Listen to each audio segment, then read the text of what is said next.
Hello, hello, hello, everybody. Good morning, good afternoon, good evening, wherever you are. I am the DJ Atomica, and this, once again, is Stories from Seoul, the Gun Dog. We're back after a 1-week hiatus, a 1-week break, and we're going to be jumping back in during a critical juncture in the early story. I think it's the early story, at least, still. Our ship is without power. We are trapped. Emergency systems are also offline. That includes life support, so we are on a ticking clock. It has just become clear that in order to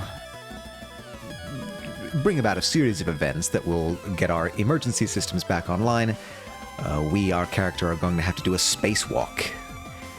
And I believe we left off right at the point where we were going to exit the airlock. So, without further ado, let us load this save. Right, the airlock. Just as I left it. Let's real quick review, since it has been longer than normal, what our task is. Obtain the portable sub-terminal. Right. So, currently, our main computer is offline. There are only 2 people on board the ship who have clearance to restart the computer, to even get into the computer chamber to restart it. One of them is our girlfriend, who is currently unconscious on the bridge because of some weird signal transmission, the same one that knocked out our power. The other is the captain, who is sick and infirmed in their quarters. The only way that we can get into their chambers to get these access codes is to power up the electronic lock on their door. We need the portable sub-terminal to do that. The portable sub-terminal is in the cargo bay, or the engineering bay, I think. The only way into the engineering bay is through the exterior door. So that's why we're doing a spacewalk. I think I would have probably looked at everything last time. Underneath that panel is the manual control for the external airlock.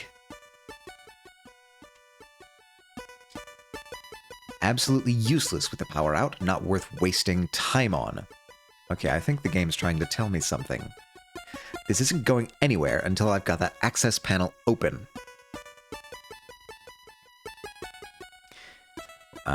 Oh, whoops. I need the spacesuit, is what I need. Emergency spacesuits. Thankfully, they were easy enough to access. Alright, not talk, not look. Use. To use spacesuit. I've already got one on. Okay, good. I did. Okay, manual access. You kneel down by the panel and attempt to find the gap between its edge and the surrounding wall. This is made a lot harder by the thick material of your suit. Yeah, I can't imagine we're very dexterous in this thing. After a few attempts to find it, the tips of your gloves catch the recess. You work your digits in more until you find a catch that you can squeeze. The panel falls away from the wall, and you take hold of it, placing it to the side. Underneath is a long handle marked Emergency Use Only. Alright, that's the access panel out of the way. I see the handle. Good, now you're going to want to turn it counterclockwise and keep going until the hatch is open. Understood. Counterclockwise. Wait, I'm still in use? I'm still in use. Placing your left hand at the bottom of the handle and your right hand at the top, you apply as much force as you can to push it clockwise. Wait, I'm trying to... Clockwise, okay. Your initial heave barely moves it, despite your effort. Come on. Yeah, I think we don't want these things to be super easy to move. They are, after all, the manual control release for the airlock. We don't want those things accidentally sliding open. You grip the handle again and place your entire body weight behind your effort to shift it. This time it moves more noticeably, but when you look at the airlock hatch, it doesn't appear to have opened at all. With another grunt, you push the lever the full 90 degrees, allowing it to return to its neutral position. Although it still resists you, you're able to feel the ratchet mechanism begin to move. Nothing's... You push the handle 90 degrees again before letting it reset.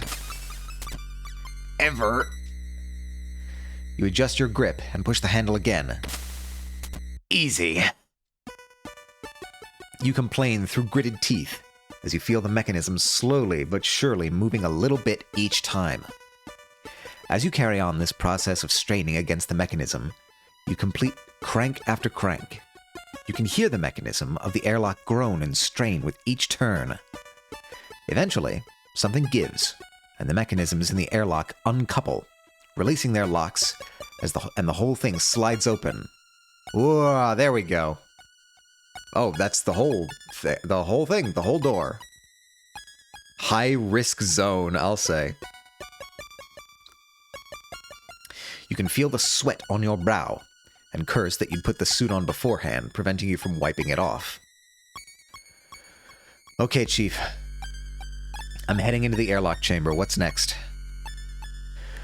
You'll see a similar panel on the opposite end of the hatch inside the chamber. Same deal, but in reverse. Makes sense, okay? Once inside the airlock chamber, you spot an identical access panel and quickly get to work. Unfortunately, it's just as hard to close the hatch as it was to open it. Interior hatch is closed. Now what? Now we are in complete pitch darkness, is what? You try to keep your breath under control as the inside of your helmet begins to heat up, reminding you of another reason you've never been fond of them. What you're gonna need to do next will be to vent the air in the chamber, and then open the exterior hatch. To start with, the Chief walks you step by step through the processes required. Although you remember most of this from your training, you're thankful for the help, as a few parts had slipped your mind. You carry on following the Chief's orders until, with one final monumental heave, you get the external hatch open. You step away from the lever and head over to the opening. Seeing the stars in front of you, rather than through a terminal or view screen, fills you with the familiar dread you'd felt on the bridge. All right, Chief. I'm heading out. Pressing firmly on a switch on the suit's breast panel, you hear a momentary high-pitched whine as the soles of the boots are drawn toward the airlock floor. Okay. We've got mag boots. I mean, in retrospect, that's probably the sensible thing to have on a spacesuit, but it's still good to know. It's still good to know that we have this. I've seen this used a lot recently, especially in like shows like The Expanse, where they have to simulate Earth gravity sometimes. They'll use linear acceleration when the ship is moving, but when it's not accelerating, they have to use magnetic boots. And I appreciate the accurate physics. You place one foot right on the edge of the airlock hatch and stare out into the emptiness. You see nothing but stars with light years of gulf between them and you. Okay, so it's not emptiness. There's stars out there. With your next step, you head out into the nothingness, pivoting on the axis of your foot at the edge of the airlock. The step that you took into space brings your foot back down on the Gundog's exterior hull.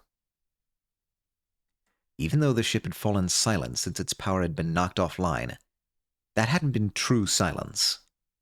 There'd been the echo of your footsteps, the almost inaudible sounds of things other crew members were doing in the far-off reaches of the ship.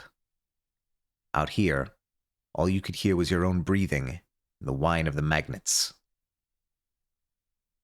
You take a moment to orient yourself and turn 90 degrees to your right, angling yourself toward the front of the ship. I don't know if we've seen the exterior of the ship before. I might have seen diagrams at some point, but I want to see it. I want to see the art. With a little difficulty, you bring one foot up and away from the hull, and place it back down in front of you. Slowly but steadily, you make your way towards the hangar airlock. Whoa. Matcha Watcha! Thank you so much for the follow! How are you doing today, Matcha? It's good to see you. Hope things are going well. As always, your name is very fun to say. We are currently in a bit of a pickle, but less of a pickle than we used to be. Things are improving. I thought I could do it hiddenly. I wasn't following all this time. It's unfortunately a bit of a snitch. There's no such thing as a secret follow here in these parts. But welcome anyway. I hope you're having a good day. I need to remember what voice I did for Vanessa. It was like kind of nasally nerdy. Still with us, Lieutenant Atomica? Haven't gone hurtling off into space or anything? You roll your eyes as you plod forwards. Still here, Lieutenant Lord. Good, good. What's your ETA on the hangar airlock? You quickly do some rough maths around what you know about the Gundog's dimensions. Okay, so, first clue that this wasn't written by an American is that it's called maths. You can tell this was definitely written outside of the States. I don't actually know. I don't know why. You know, it's funny you redeemed that much. I literally just took a sip of water. Hold on, I'll take another one. With the delay in the feed, you probably actually redeemed that at the exact time that I was taking a sip of water. So, good timing. Likewise, it's a nice time to catch your streams. Oh, thank you very much. I'm glad you could make it. We are... I don't know how far into this game we are, but I'm hoping there's a lot more because I really like this game. So sit back, relax, and enjoy the show. Airlock's around the midpoint of the ship, 250 meters long, also the non-American spelling of meters. About 5 minutes, Lieutenant. This isn't a Sunday afternoon stroll at the replica gardens, Atomica. Pick up the pace. You allow yourself the opportunity to curse openly at Vanessa before hitting the push-to-talk button again. Yes, ma'am.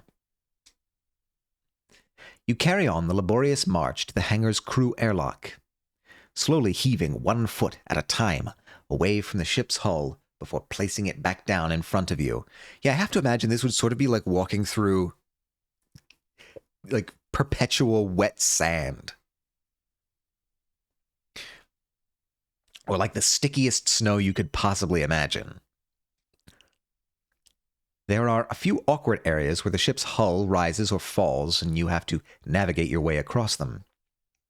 The loss of a constant bearing begins to disorient you, but you march onward, ensuring that you're heading consistently in a straight line, regardless of orientation. Eventually, you see the distinct markings that indicate an airlock hatch in the distance. Although it's marked in the same way as the one you'd emerged from, this one is much smaller, scarcely bigger than the typical doorway inside of the Gundog. You enjoy a momentary celebration, then pick up the pace. All right, Chief, I'm at the hangar crew airlock. Okay, if you look to the right of the door, you should see an access panel with a lever underneath, just like the others. Okay, let's see. Due to your orientation from standing on the ship's hull, the airlock entryway is laid out at your feet. You shift yourself to be able to look to the right and see the panel. You shift yourself to be able to look to the right and see the panel which you head over to and squat down in front of, running your fingers around its edges to find the now familiar recess. I feel like I'm getting into my mother was an English teacher. She still is an English teacher.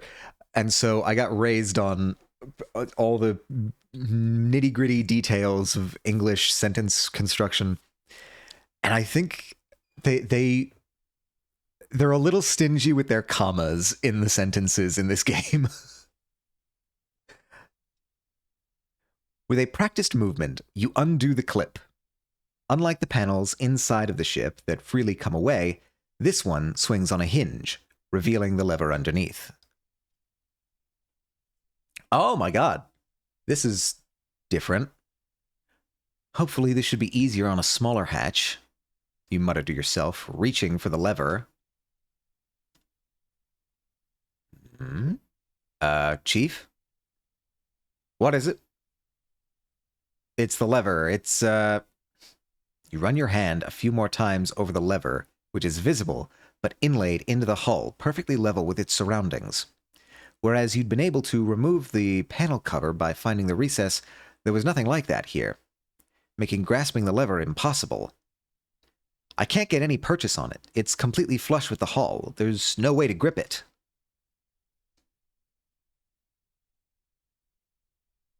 Chief? Lieutenant Lord, do you know what the current security code is? Of course I don't. They're like the emergency input codes. Only the captain or the second in command knows them. All right, so we're... It's never easy. It's never easy. Why? Chief Engineer Cathays, I asked you a question. There's a moment of radio static, but you can hear the chief's sigh through the crackle and distortion. In order to gain entry to an airlock from outside, you need to input the ship's security code into the number pad. It's an analog locking mechanism, but you still need that code.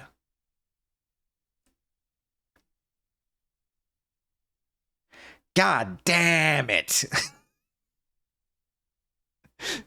Oh, we're rumbling. God damn it, god damn it, god damn it! God damn you, miserable excuse for a captain!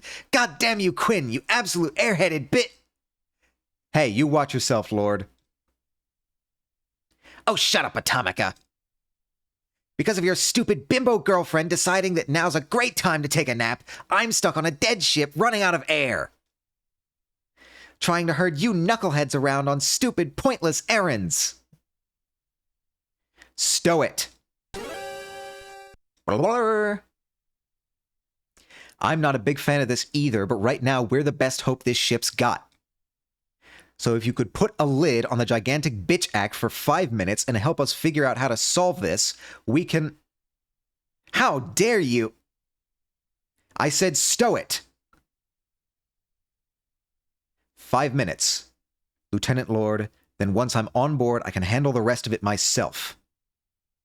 Then you can go back to pretending you're the most important crew member. This is insubordination. I'll have... All right, you two, that's enough. Both you and Vanessa snap into silence with the chief's interjection. Before either of you can start up again, she carries on in a commanding tone. Lieutenant Lord, do you know how long the security code is? Do you know the punishment for addressing a senior officer like that? No, ma'am, I do not, but if it gets Lieutenant Atomica on board any sooner, I'll say it's worth it. Do you know how long it is? It's 4 digits. Thank you. Now, do you have any idea... Of course I don't have any idea. It's Quinn's responsibility to generate and set those kinds of codes.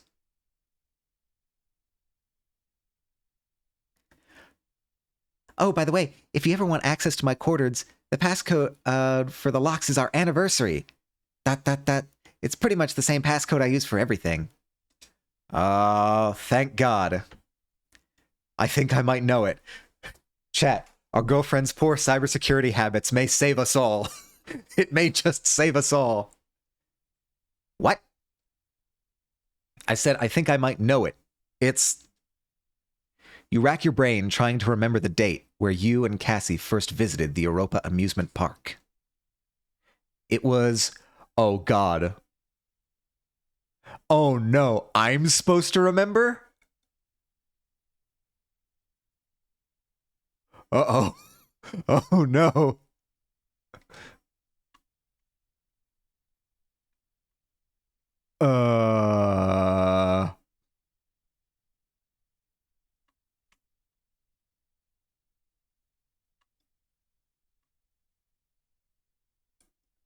August 17th.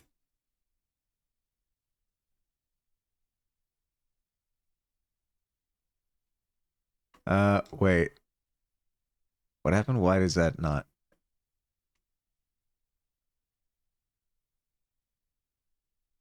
Zero, 8,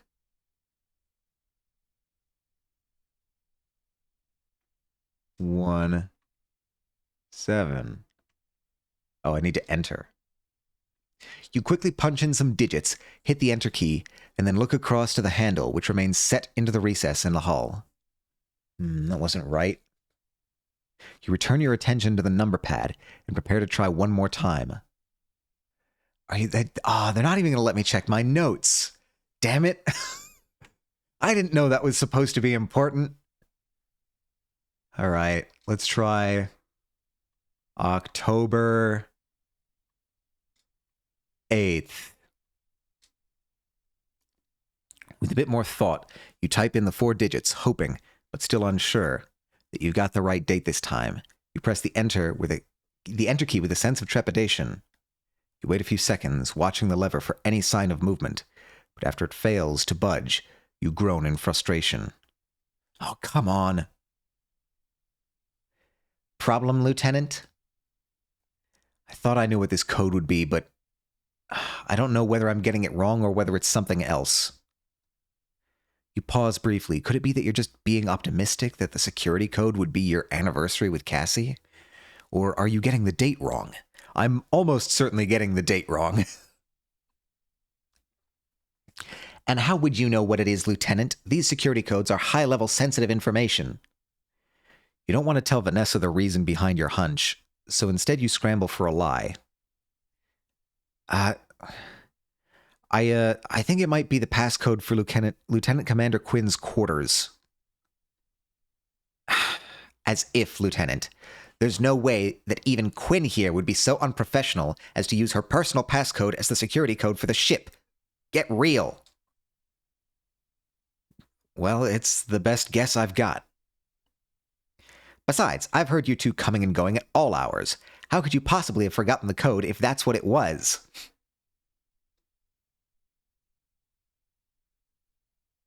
I really don't know if I'm supposed to be looking at something else here.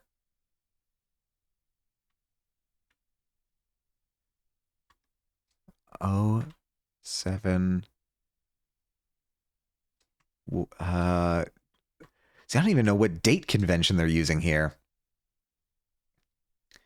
You stare at the number pad, your finger hanging poised over the first digit.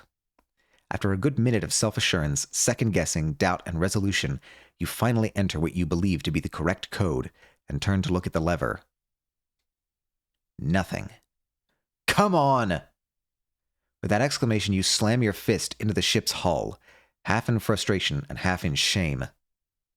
You're confident that the code would be yours and Cassie's anniversary, but despite everything, you can't remember the correct date. Lieutenant Atomica, what are you even doing? Come on, think. If anyone here is going to have any idea of what Quinn set as the passcode, it's going to be you. Okay, I know. I'm trying, all right? The rising frustration of being unable to remember the date, as well as Vanessa's goading, does nothing to help your memory, and you find yourself getting more and more agitated as you stare at the number pad. Come on, a lucky number, an important date, a birthday, a good test score, anything, Lieutenant. Think. I'm trying.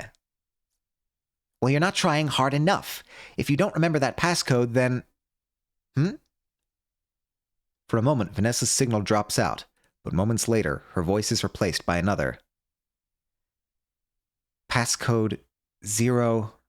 Cassie! 2... 1... Cassie, hang in there! 1... Anniversary. February 11th. Or October 2nd. Cassie, hold on a little longer. We've almost got this. I'll be back in no time. About time Sleeping Beauty did something to help out around here. You hear that, Lieutenant? 0211. Did she say that was your anniversary? Without answering, you type the 4 digits in and see the lever rise from the recess it's set in. All right, that's got it. I'm opening the airlock now. Shifting your position away from the number pad, you squat down by the raised lever. Taking it in both hands, you find it much easier to crank than the ones on the main airlock. And in no time at all, the exterior hatch of the airlock is open. I feel like I'm going to get in a lot of trouble for not remembering the anniversary date.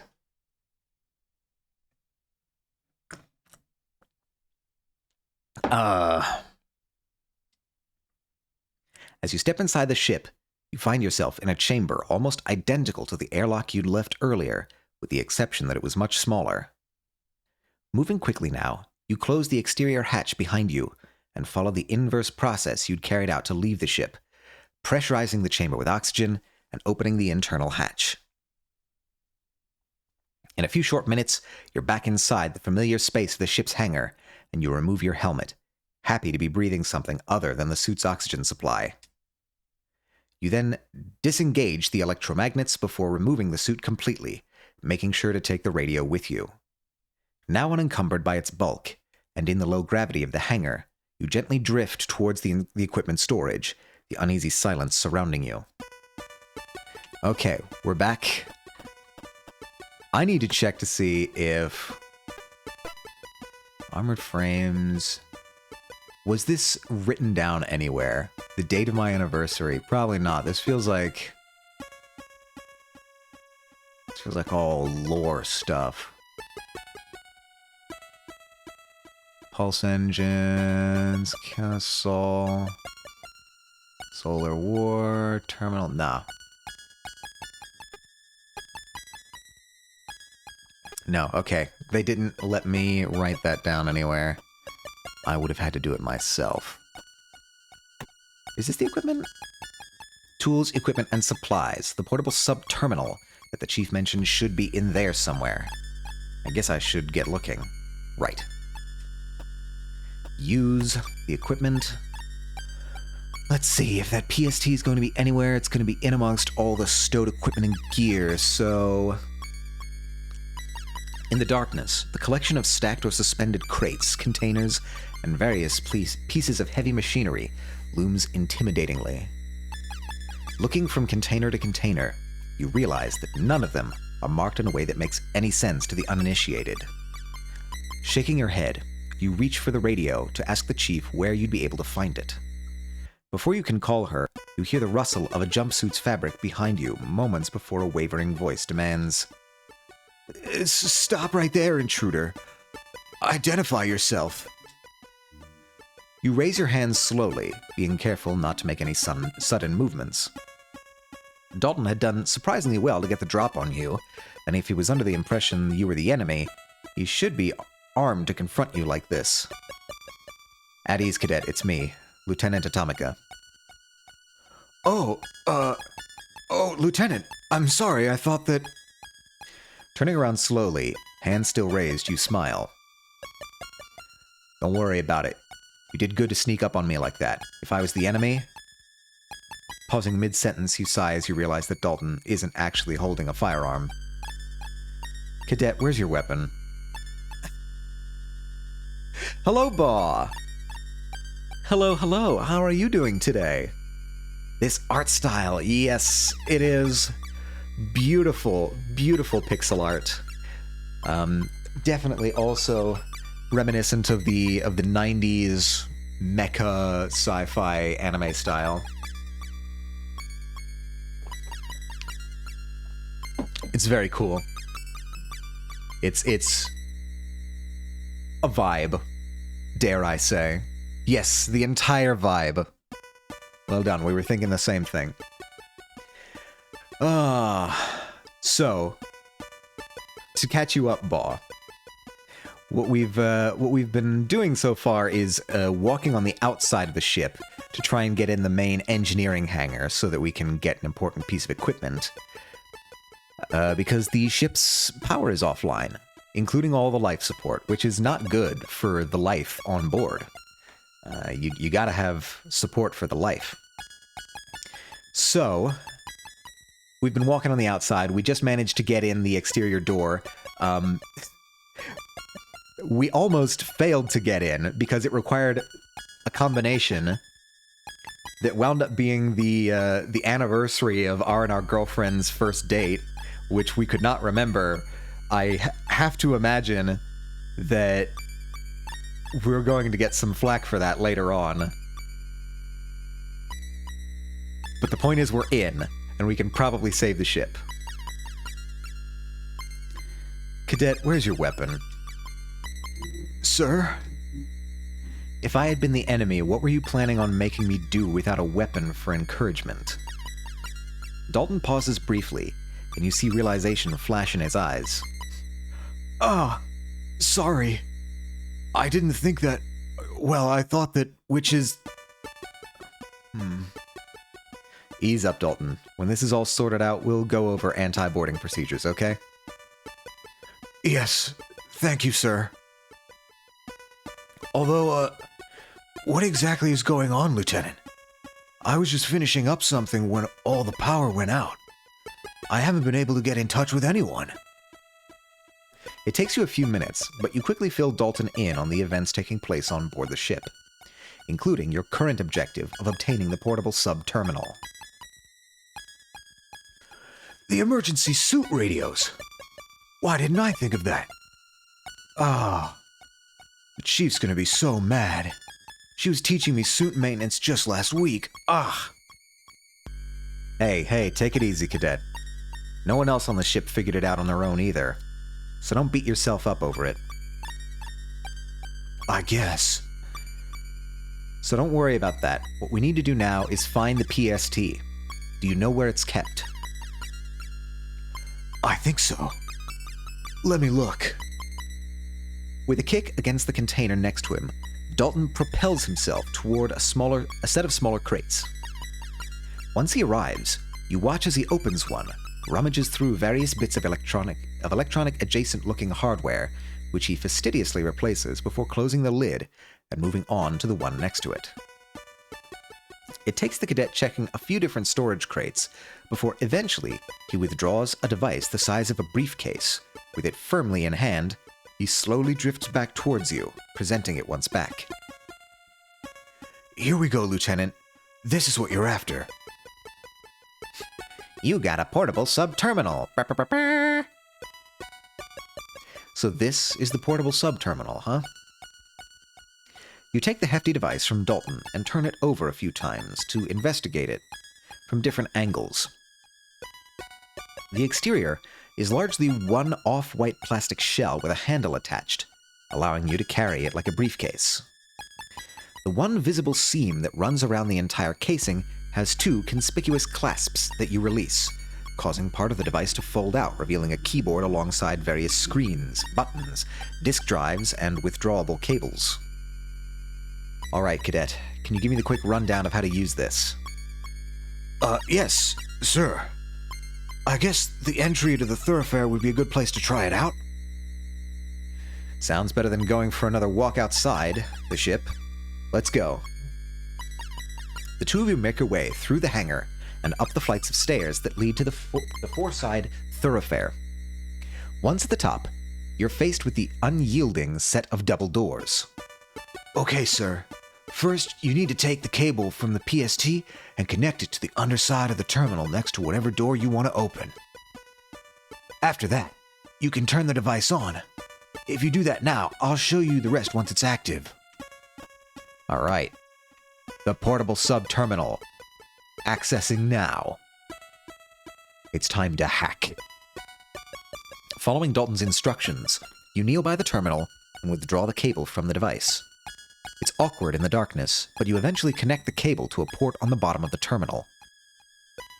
Once you've got the sub-terminal connected, you can use it the same way you would a normal terminal. Just select the right function from the menu and insert your keycard into this slot when it requests you to. Give it a try now. Alright, let's see. I don't know how long the battery on this thing will last. Only use it when strictly necessary. Okay, we need keycard. My security keycard. That's what we need. Using the small keyboard, you select the Override Open function, and then, as Dalton advised, insert your keycard. Hello, Sivari. Hello, hello, hello. How are you doing today? Man, I'm thirsty today. I don't know why. Maybe it's because I'm doing all the reading. Now that I think about it, that's actually probably the reason. Hello, C. Hello. How are you doing? How are you doing? I saw you guys were watching Spy Kids the other day. How was that? Wonderful, wonderful set of movies. Just an absolute kid-friendly blast. Peppered occasionally with a disturbingly existential line from Steve Buscemi. But that's part of the charm. 'Twas good, join in whimsy. Join in whimsy. I'm betting that was joy. Joy and whimsy? Could be join. I don't know. Who's to say? Not me. But I'm glad you had a good time. Yes, it was joy. I called it right. You can't stop me. Lamoa. It's one of those days. I've been having trouble with the autocomplete lately, too. Betrays me. I was typing the name Denji out, and Discord autocorrected to Dennis, which may be how that euphemism started in the Chainsaw Man community, but... Such a hard line being in Spy Kids is so funny. Yeah, that's the funniest part about it, is that, like, that's not... He's not quoting anyone. That's not like a Nietzsche quote. Or anything. No. That line, do you think God stays in heaven because he too lives in fear of what he created here on Earth? That is from Spy Kids 2. That is an original line, and that makes it 10 times funnier to me. Right? Like any schmuck can quote a Nietzsche line, but to create your own Nietzsche line takes true artistry.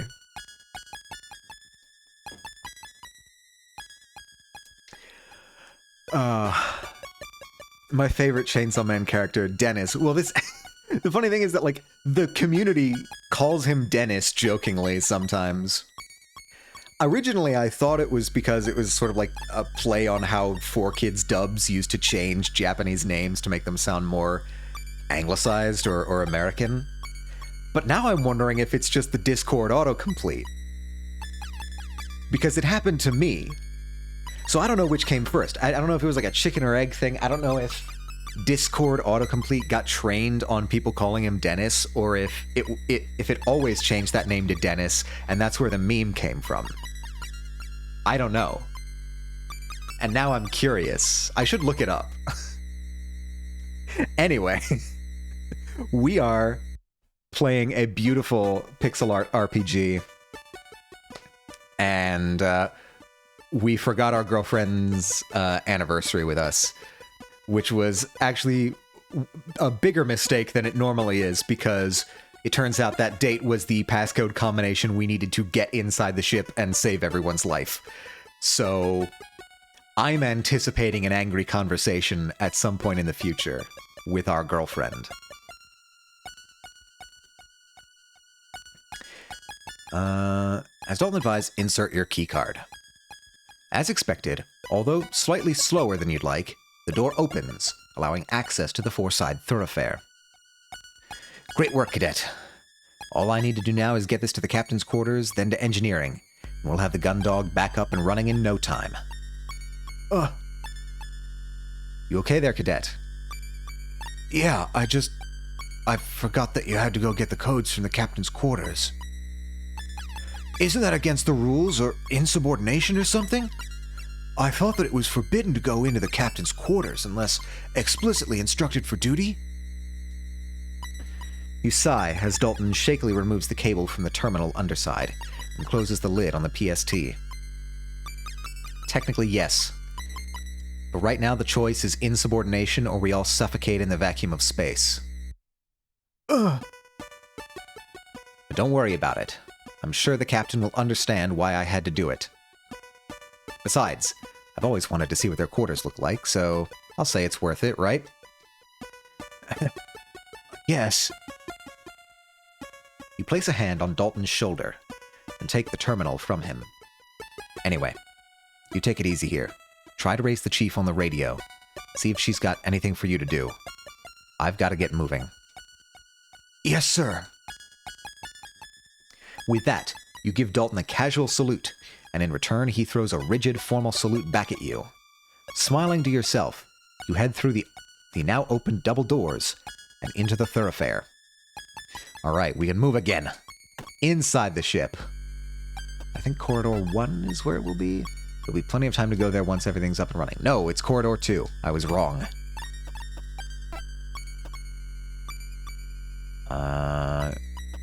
Use... Lord... This one, I think? These aren't Captain Maris's quarters. This one? No. Is it this one?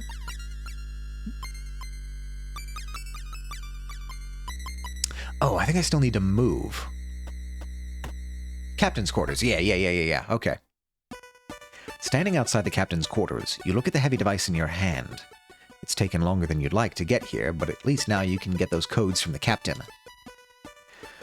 Okay, so first I get the PST.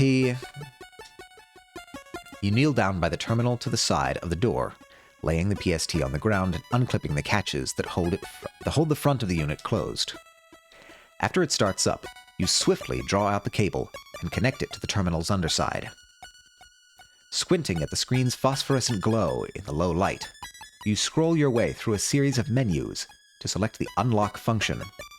Once you've hit enter on the command, a prompt shows up on the screen. Alright, now... probably Cassandra's keycard, right? Once the device reads your keycard, you hear the soft whir of the door unlocking, and a hiss as it slowly opens. Okay, I can leave this here for the time being. You stand up and step in front of the door, which continues its painfully slow opening. Come on. Why would I leave it here? I feel like I should bring it with me, no? Captain, are you... As you step across the threshold into the dark of the captain's quarters, you're instantly overwhelmed by a powerful fetor. You gag and stumble your way back to the door, taking a deep breath of the corridor's sterile air. You try to compose yourself, but the odor drifts out around, and a particularly acrid waft stings the back of your throat as you take another breath, causing you to gag again. Is she dead? Is the captain dead? What happened?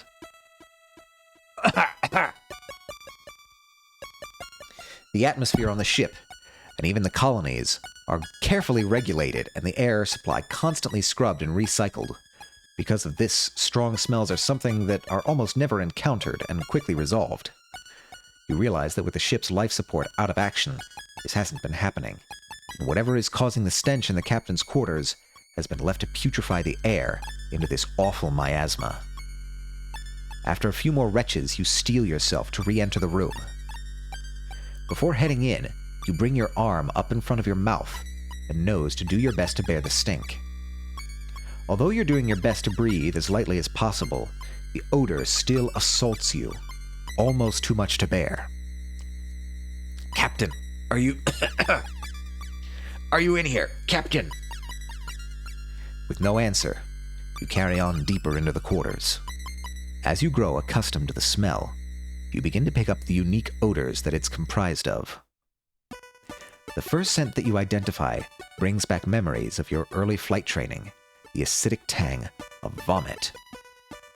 The second takes you a little while longer, sour and chemical. You wonder for a moment if it's one of the substances they use to strip paintwork from ships or armored frames, but then you spy an empty bottle on the desk and realize what it is. Stale whiskey. I think they poisoned her. I think somebody poisoned the captain. Sick, huh? With the cause of the captain's absence now obvious, you look around the room. To the left is another closed door. To the right you see an open doorway and what looks like the end of the bed. Maybe she's just blackout drunk. Maybe that's it. Let's hope. Captain! You call out again as you head toward it. Although your reason for being here is entirely justifiable, you still feel a bit hesitant about barging in. Captain! Nothing. All right, Captain, I'm coming in. We need those... Having stepped through the doorway, you find yourself in a room that's much closer to a normal bedroom than the crew quarters. Rather than access panels flush with the walls for storage, the room has actual furniture. A chest of drawers sits below a large mirror, and a bedside table is right next to the unmade queen-size bed. For a moment, you think that, like Cassie's wont to do, the captain has just thrown her worn uniform onto the bed and left it all in a heap. But before you turn back, a sluggish movement, as the mass of crumpled clothes turns over, reveals it to be Captain Bartomuse herself. Okay, she is alive. Thank God. We weren't going to have to deal with that situation. Ah, Captain. You throw a salute and hold it for a moment before you realize that the captain is completely oblivious to your presence. Tentatively making your way towards the captain's bedside, you register that the smell of stale whiskey is strongest in her immediate vicinity. As you look around, you notice another bottle lies mostly empty, with a small pool of ember liquid left in one of its corners. Captain. You run your hands back through your hair and sigh loudly. Regardless of all this, you remind yourself, you're here to get the emergency input codes. Captain. Hey, Captain. Captain Bartomuse. You place your palm on the captain's upper arm and rock her gently. Captain, come on, you need to wake up. We need your emergency input code.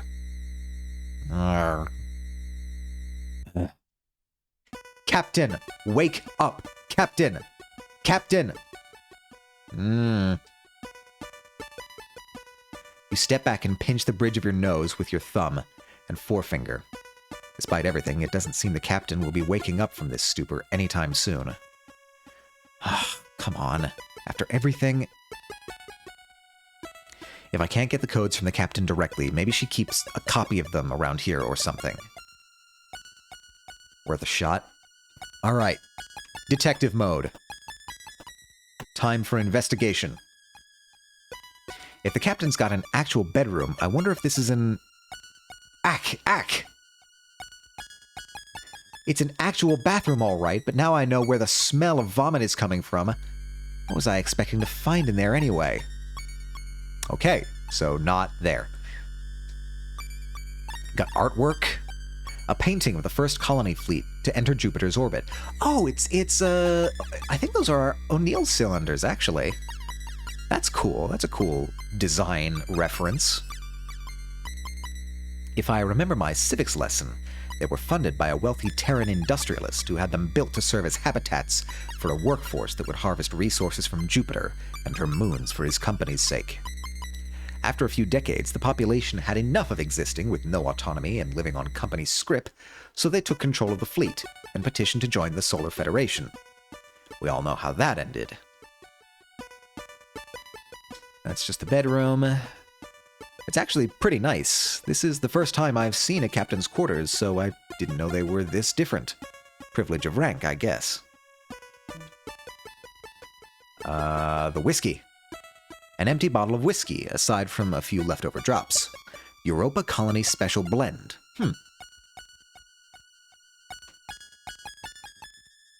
The desk. It's gotta be the desk.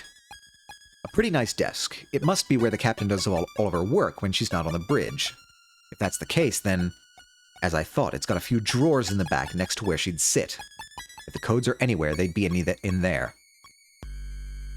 Okay, so I should probably use the desk. I know I've seen Cassie hand the captain printed reports and status updates. Maybe she's still got a copy of those codes in here. Try to open the top drawer, but the small amount of initial give stops almost immediately as you hear a clunk. You try a few more times and then spot a keyhole to the left of the drawer. Checking the second and third drawers gives you the same result. Locked, of course. I'll have to find the key. Alright, where would you put a key? Are there other places? Best I can figure is there? Ugh. You were uncomfortable enough making your way in here the first place, but now that you're about to rummage your way through the captain's personal effects, you feel even worse. Let's get this over with. Doing a quick scan of the room in the hopes that the captain may have left the key on top of the chest of drawers or her bedside table proves fruitless. So you tentatively step back inside, nervously looking back to the captain's comatose form every few moments. Sorry about this, Captain. Standing by the chest of drawers, you lay your hand on its top and drum your fingers before nervously pulling the top one open. Seeing only folded clothing inside, you close it quickly, going on to repeat this process for the next 2 drawers, finding nothing. Stepping back, you take another look around. The only immediately obvious place to check is the drawer in the bedside table, right next to the captain. Moving over to it, you squat down beside the unit, acutely aware of the captain sleeping right next to you. In the low light, it's next to impossible for you to make out the contents of the drawer, so you have to settle for reaching inside and feeling your way through. Running your fingers over the various contents, you try to figure out what's in there. A thin plastic surface with regular bumps which feels like it has a foil underside. A small glass bottle with a series of raised dots just under the label. Various individual papers. Aha! You grab a hold of what feels like a key card clipped onto a lanyard and pull it out of the drawer. The metallic jangling sound that comes with it is quickly revealed to be a key ring featuring various different keys. One of these has got to be the key for those... Whoop, she woke up. Hi, are you awake? Like actually awake?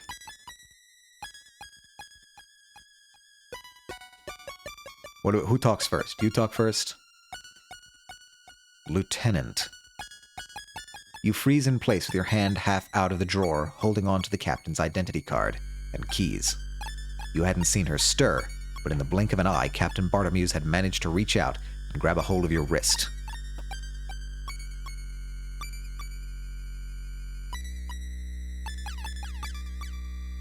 I think... That might be a bit bold to say to a commanding officer. Also, her drinking is not the primary issue at hand. Flustered, you quickly yank your arm back and try to find a way to convince the captain not to court-martial you here and now. Captain, I'm here to... I need to... It's an emergency. We need to reboot the computer and Commander Quinn's ill, so we needed your codes. Codes? Yes, your emergency input codes. We need them to reboot the ship's system, which is why I'm here. Lieutenant Lord ordered me in here to find your codes, so I need your keys so that I can... We have an ad coming in 3 minutes, everybody. Brace yourselves. Sounds important. Just stop making so much noise. With that, the captain sluggishly releases your wrist and draws her hand back towards her. Grabbing a handful of duvet, she rolls over, facing away from... She's just going back to sleep. Okay, yeah, she's gone. This is... Let's hope she doesn't remember that when she wakes up. I doubt she will, frankly. You got the captain's key ring. Alright. Can we use the item on... Oh, do we need to use the desk first? Alright, let's see. Which one? Key ring. Use on desk. Good morning. Good to see you. Good to see you as well, Kixie. Good morning to you. How are things going for you this fine morning? We... are slowly working our way through the depowered ship. We have, so far, forgotten our anniversary, and had to sneak into the captain's quarters where we have found her blackout drunk. So it's been a real winner of a day. Oh no is right.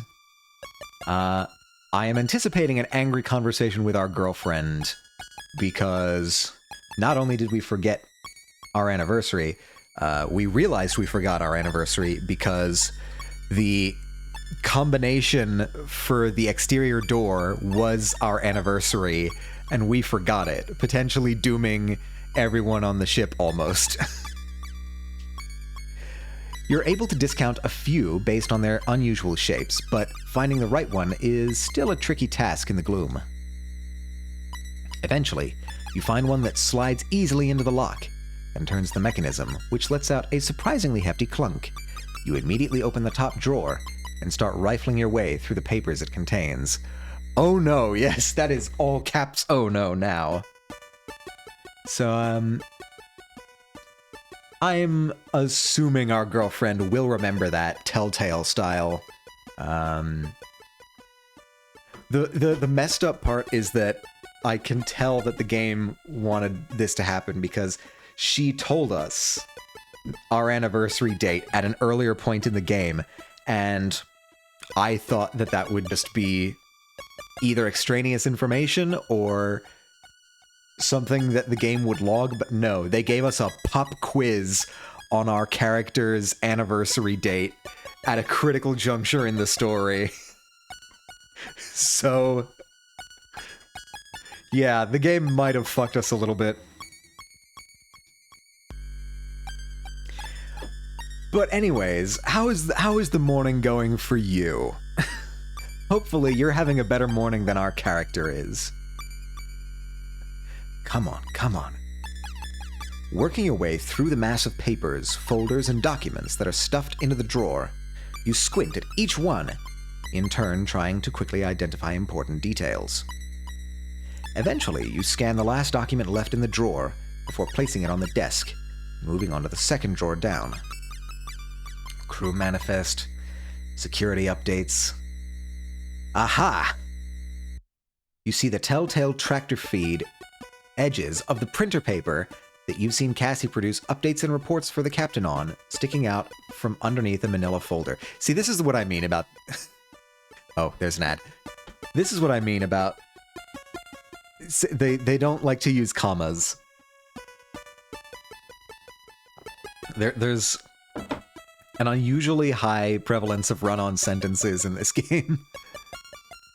I'm usually able to figure it out, but... Use some more commas. People, you can get away with so many more. You grab it and lift it up to the light, starting at the top and letting the rest of the continuous ream of paper unfurl. Your eyes scan the document for any key phrases that look appropriate, until you see what you're looking for. Classified. Core System Access Codes. Generation date 2004-0214. For Captain and Second only. Finally. Tearing the relevant page from the rest of the document at its perforated edges, you fold it up and stick it in your pocket. You got the access codes! Turning to leave, you pause for a second before taking a moment to quickly stuff the rest of the documents back into their relevant drawers, and then locking them back up. With the codes finally in your possession, you briskly make your way back towards the corridor outside the captain's quarters, where you've left the PST. As you approach the doorway, you take hold of the radio and push down the transmission button to report the good news. Okay, Chief, Lieutenant Lord, I've got the codes. You release the push-to-talk button and wait. You give it a moment, but instead of more instructions from the Chief or some kind of backhanded congratulations from Lieutenant Lord, all you hear is with a powerful hiss of static. Chief? You try again. Lieutenant Lord. Still nothing. Anyone, come on! You give the radio a shake and spend a few moments adjusting the frequency dials, but you still don't hear anything from anyone, just the hiss of static. For a moment, you feel like throwing the radio down the corridor, but instead, you slump against the nearest wall and hold your head in one hand.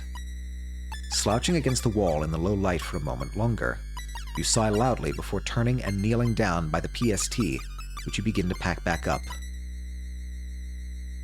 You've got the codes. You just can't get them to the chief over the radio. The next best thing you decide is to get them to her in person. Okay, now I'm starting to feel like... Could somebody else have gotten onto the ship? I mean, it was a bugbear for us to get onto the ship, but suppose somebody else could have boarded? Either that, or we've still got to be drifting towards the rendezvous site where the signal was coming from. So maybe it was a jamming signal, and as we've gotten closer, it started jamming even the personal radios? That's the best I can figure, if it's not more sabotage.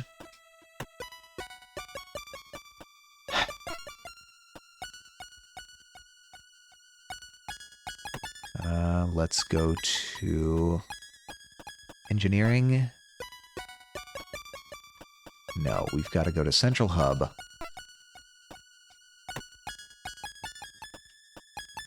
I think it's the aft thoroughfare.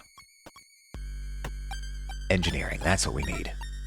Outside of the huge blast door that separates the aft thoroughfare from the engineering department, you begin the increasingly familiar process of unpacking the PST. All right. I set up the PST, first withdrawing the cable, then plugging it into the terminal near the door. You boot up the device and begin cycling through the options. Okay, and then I should have engineering access, I think. With the device set up, you hit the enter key on the unlock option and turn your attention towards the partition that stands between you and the engineering department. Unlike the other doors, the PST's battery power had been used to open. This blast door is inches thick and comprised almost entirely of solid steel. You watch tentatively as a low grinding sound emanates from the ceiling for about 10 seconds before the door even begins to move. Like the others, the opening process is agonizingly slow. In the darkness of the thoroughfare, time seems to lose all meaning as you watch the door almost imperceptibly work its way upwards. After a few minutes, the barely noticeable progress comes to a halt, and the low grinding sound stops with the blast door giving you just over a foot of clearance between it and the floor. Turning your attention back towards the PST, you see a graphic of an empty battery with a cross through it blinking on the screen. Okay, we have used up the battery. Oh no. Knowing the blast door is being kept open by the device's dwindling battery power, you drop to the floor and, grabbing the PST, begin to crawl forward into engineering. There's just enough clearance for you to worm your way underneath, but the smooth panel floor turning to grating makes it an uncomfortable experience. I love our character's face. Just, By the time you make it halfway through, with your feet still sticking out in the aft thoroughfare, the grinding noise that had stopped with the doors starts back up again. No, no, no, no, no. You shove the PST ahead of you through the small gap, being mindful not to yank out the cable plugged into the underside of the terminal. Ignoring the grating now, you quickly squirm the rest of the way until you're clear of the door. Then, rolling onto your back, you grab the PST's cable and give it a swift tug, pulling it out of the terminal on the other side and back to you just before the blast door drops shut. Nice, we had our Indiana Jones action star moment. That was way too close. You stand up, then quickly pick up the PST, which still has the low battery warning blinking on its screen. Chief! Your call is met with the oppressive silence. It somehow seems worse than the vast space of the engineering department. In the vast space of the engineering department. Chief, it's me, Lieutenant Atomica. I've got the PST. Chief! Making your way past various systems, terminals, stations, and machinery, you continue to call out to the chief, but there's no response. Where the hell could she be? As you continue your way deeper into engineering, you grab the radio. Chief! Just like the last time, you tried, no one answers, and all you hear is static. Yeah, somebody must have, boarded and captured the other crew members? It can't be they're all, like, knocked out. It can't be like a lack of oxygen thing, because then we'd be out too. You dart down different catwalks trying to find the chief, your mind racing as to where she could be. Chief! With the low battery warning illuminating your face in the increasingly small intervals with its constant flashing, you stop. Looking down at the PST's screen, you make a decision. Well, I've done everything else myself. Turning back from the main section of engineering, you make a beeline over to the room that holds the central computer, your footsteps on the grating echoing through the silence. I may as well finish things. As you begin to run, the PST starts to beep and the battery symbol flashes even more rapidly. If you're running out of battery, then don't use what you've got left flashing and beeping. Running at full pelt now towards the central computer, you reach it just as the PST's whole screen begins to blink, cycling between showing the warning and nothing at all. Once you arrive at the doorway that leads to the central computer, you know what you've got to do. Alright, no time to read. Wasting no time, you withdraw the cable and hurriedly plug it into the terminal, with one hand whilst scrolling through options with the other. It's gotta be Cassandra's keycard. And now, there. As soon as the door begins to open, you jump at it. You jump to it and start pushing on it in order to force it open. Once you've made the gap large enough, you slip through at the exact same moment as you hear the PST power down and the door slides back shut. It takes a moment, but your eyes adjust to the darkness of the room. Looking around, you see that it is a little bigger than a cleaning cupboard or a crew member's shower cubicle. That's quite cramped, actually. Masses of thick cabling running from the ceiling and floor all along the walls toward the end of the room opposite the doorway. On the far side is a huge screen with a keyboard positioned below it at about waist height. Stepping toward the interface, you run your hand over the keys. The computer shows no sign of life, even after you begin to push random buttons. Simply mashing the keyboard doesn't produce any response. Well, no shit, it will produce no response. So instead you begin to feel your way over its casing in the darkness, trying to find what might be a power button. Eventually you find a rocker switch set into the side of the device. You flick it to the alternate position once, but nothing happens. With no other options, you flick it back to the position it was in. This time the screen illuminates, and you hear electronics come to life.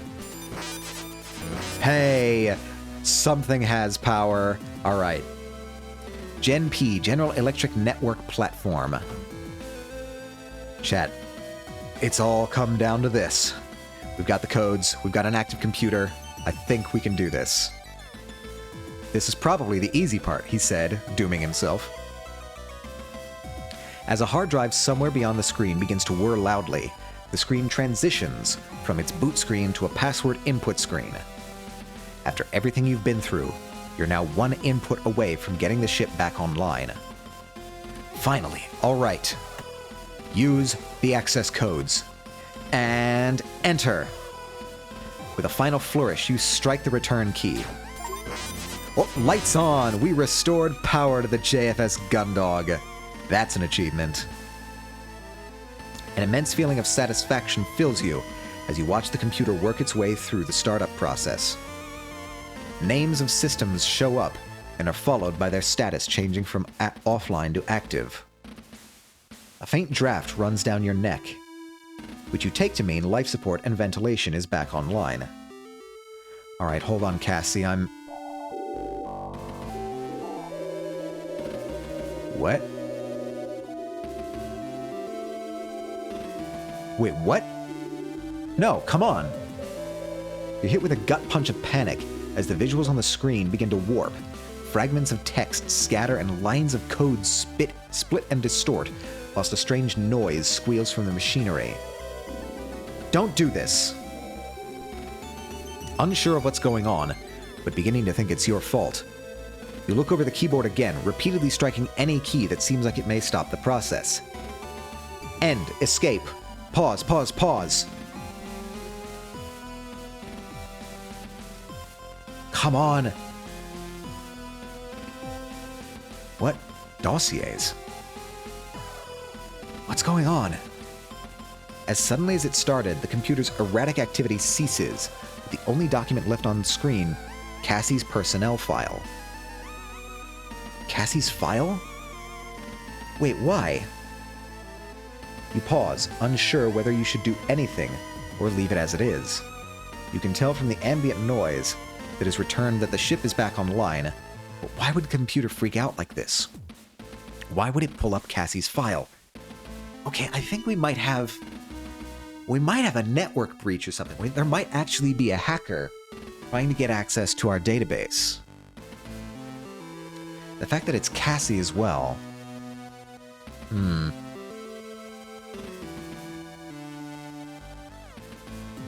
So whoever or whatever it is breaching these systems is interested in Cassie. And when the signal came through that knocked us out in the first place, Cassie was also knocked out, while nobody else on the ship was, even other people on the bridge.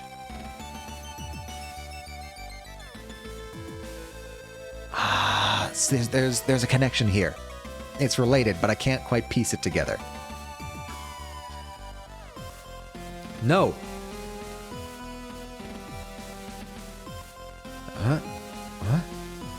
Doing your best to understand what you just saw, you tentatively reach a hand out towards the keyboard. You're still unsure of what you could do to find out what just happened, but can't help but feel like whatever it was wasn't right. Atomica, I need you on the bridge right now. You withdraw your hand, instead grabbing the radio to answer Lieutenant Lord. All right, I'm on my way back now. How's Lieutenant Quinn doing? There's no time for her. Get up here now. You curse under your breath as you turn to leave the room. You've learned now that if Lieutenant Lord doesn't intend to be helpful, she won't be. Rather than attempt to argue, you make your way through the ship back towards the bridge. Okay, so they weren't captured, so it must have been that the radio was being blocked. Our systems are being infiltrated in ways that I don't quite understand. Back up to the bridge.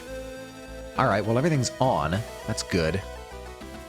As the elevator doors hiss open, you step onto the bridge. You see Lieutenant Lord frenziedly flicking switches and turning dials on an instrument panel, stopping every so often to type commands into her station. Cassie, meanwhile, remains unconscious on the bridge floor. Hey, have we actually been drifting toward Jupiter? We could be on a collision course right now, actually, now that I think about it. I'm here, Lieutenant. What else is wrong now? You hurry over to Cassie and kneel down, sliding your hands under her back and legs in preparation to pick her up and take her to the newly accessible sickbay. It's the O'Brien. With a single movement, you stand and bring Cassandra up from the floor. The O'Brien was the ship we were due to meet with. What about it? It's gone. April 23rd, Planetary Calendar 214. Despite the successful reactivation of JFS Gundog's central computer by Lieutenant Atomica, the JFS O'Brien could not be contacted and was no longer coming up on sensors.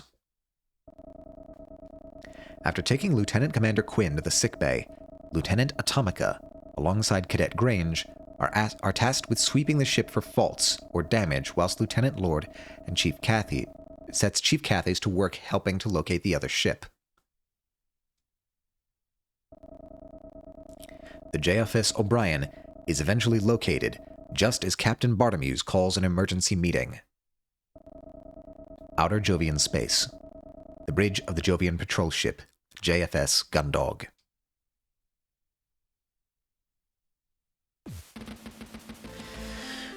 Okay. So we found the O'Brien again. It's not destroyed, then, at least. Or it's not missing. Cassandra's in the infirmary. That's good. That's where she needs to be, in sickbay. As you, the chief, and Lieutenant Lord stand to attention, waiting for the captain to begin the meeting, the sound of an approaching elevator is the only noise that can be heard in the tense silence of the bridge. This elevator is very approving. It's kind. It gives us lots of compliments. Encourages us when we're doing well at work.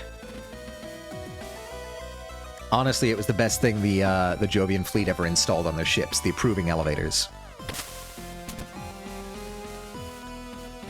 Ensign Hansen Chris. Chris? I feel like I chose Chris. Chris, entering the bridge and reporting as ordered. Hansen states, performing a lazy salute as he steps out of the elevator and onto the bridge.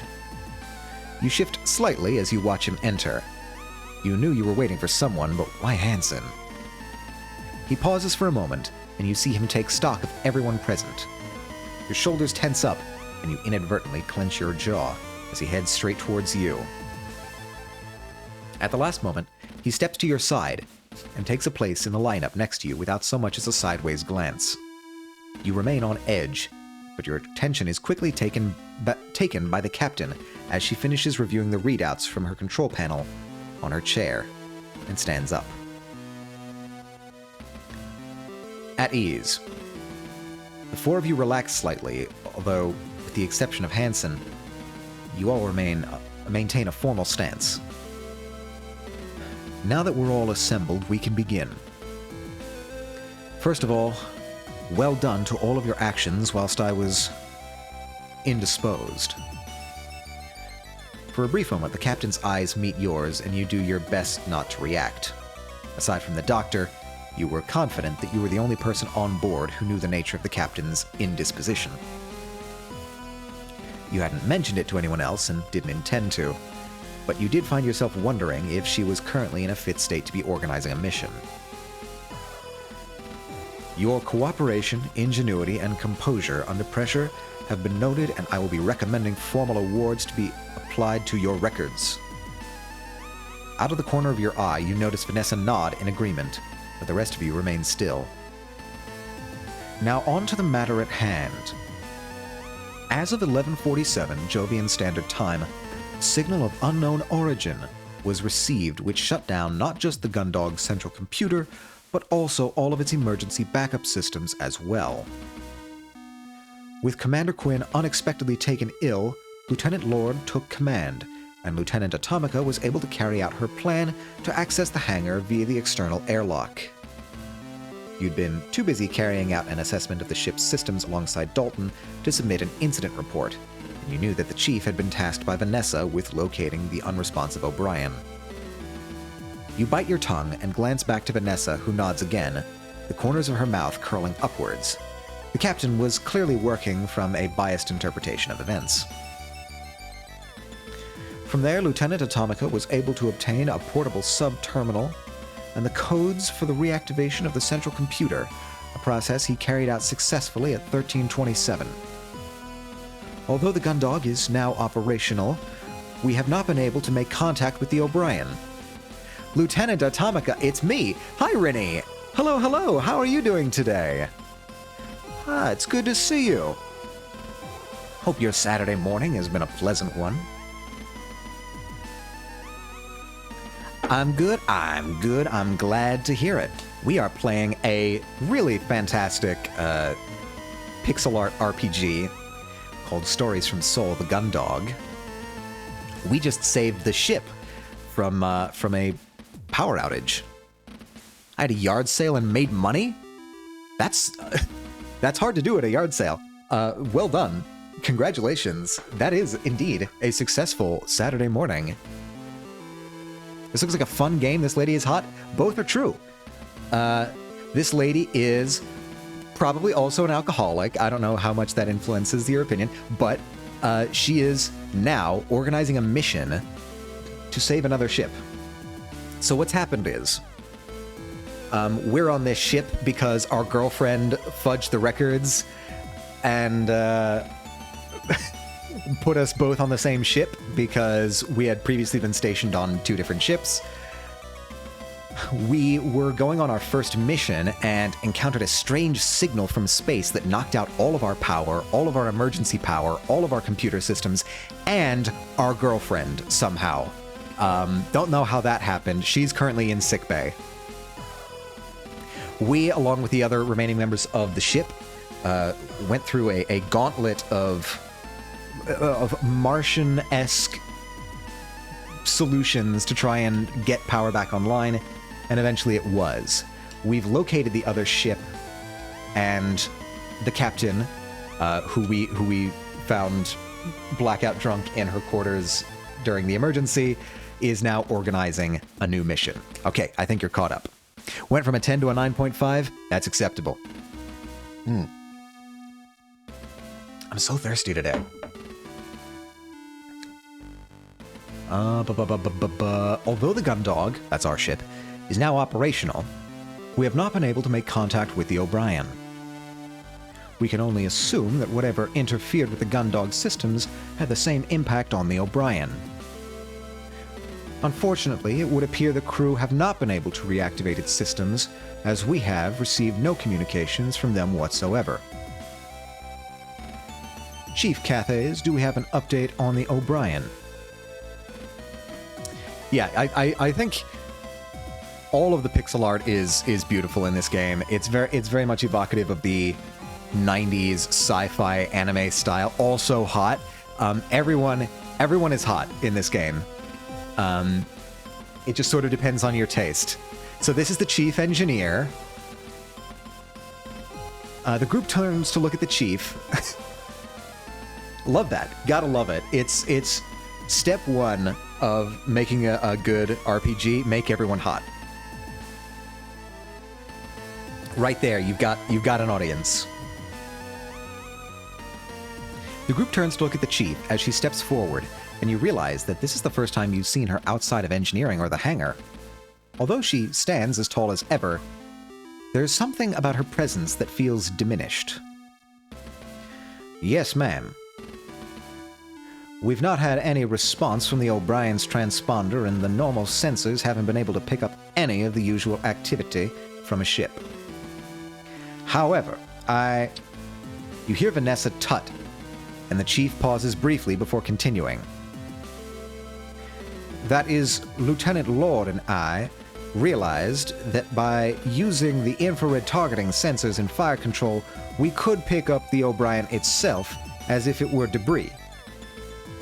We've located it at 43 degrees off the starboard bow at a distance of roughly 300 kilometers. Resolution gets a bit scrappy at that range, but we're not seeing any external signs of activity. I see.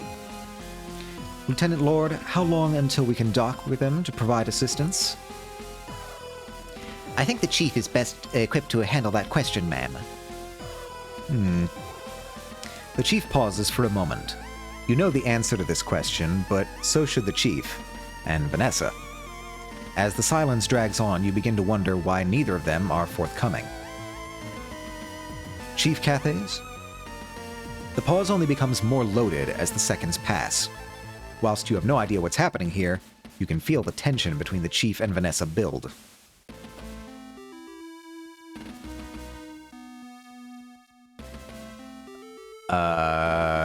I can answer the question, or I can stay out of it. I wasn't specifically addressed, so I'm going to stay out of it here. As the tension fills the room, you shift awkwardly from one foot to the other. It wouldn't surprise you if Vanessa was trying something to get one over on the chief somehow, but thinking of your recent argument, you didn't want to get yourself caught up in her machinations.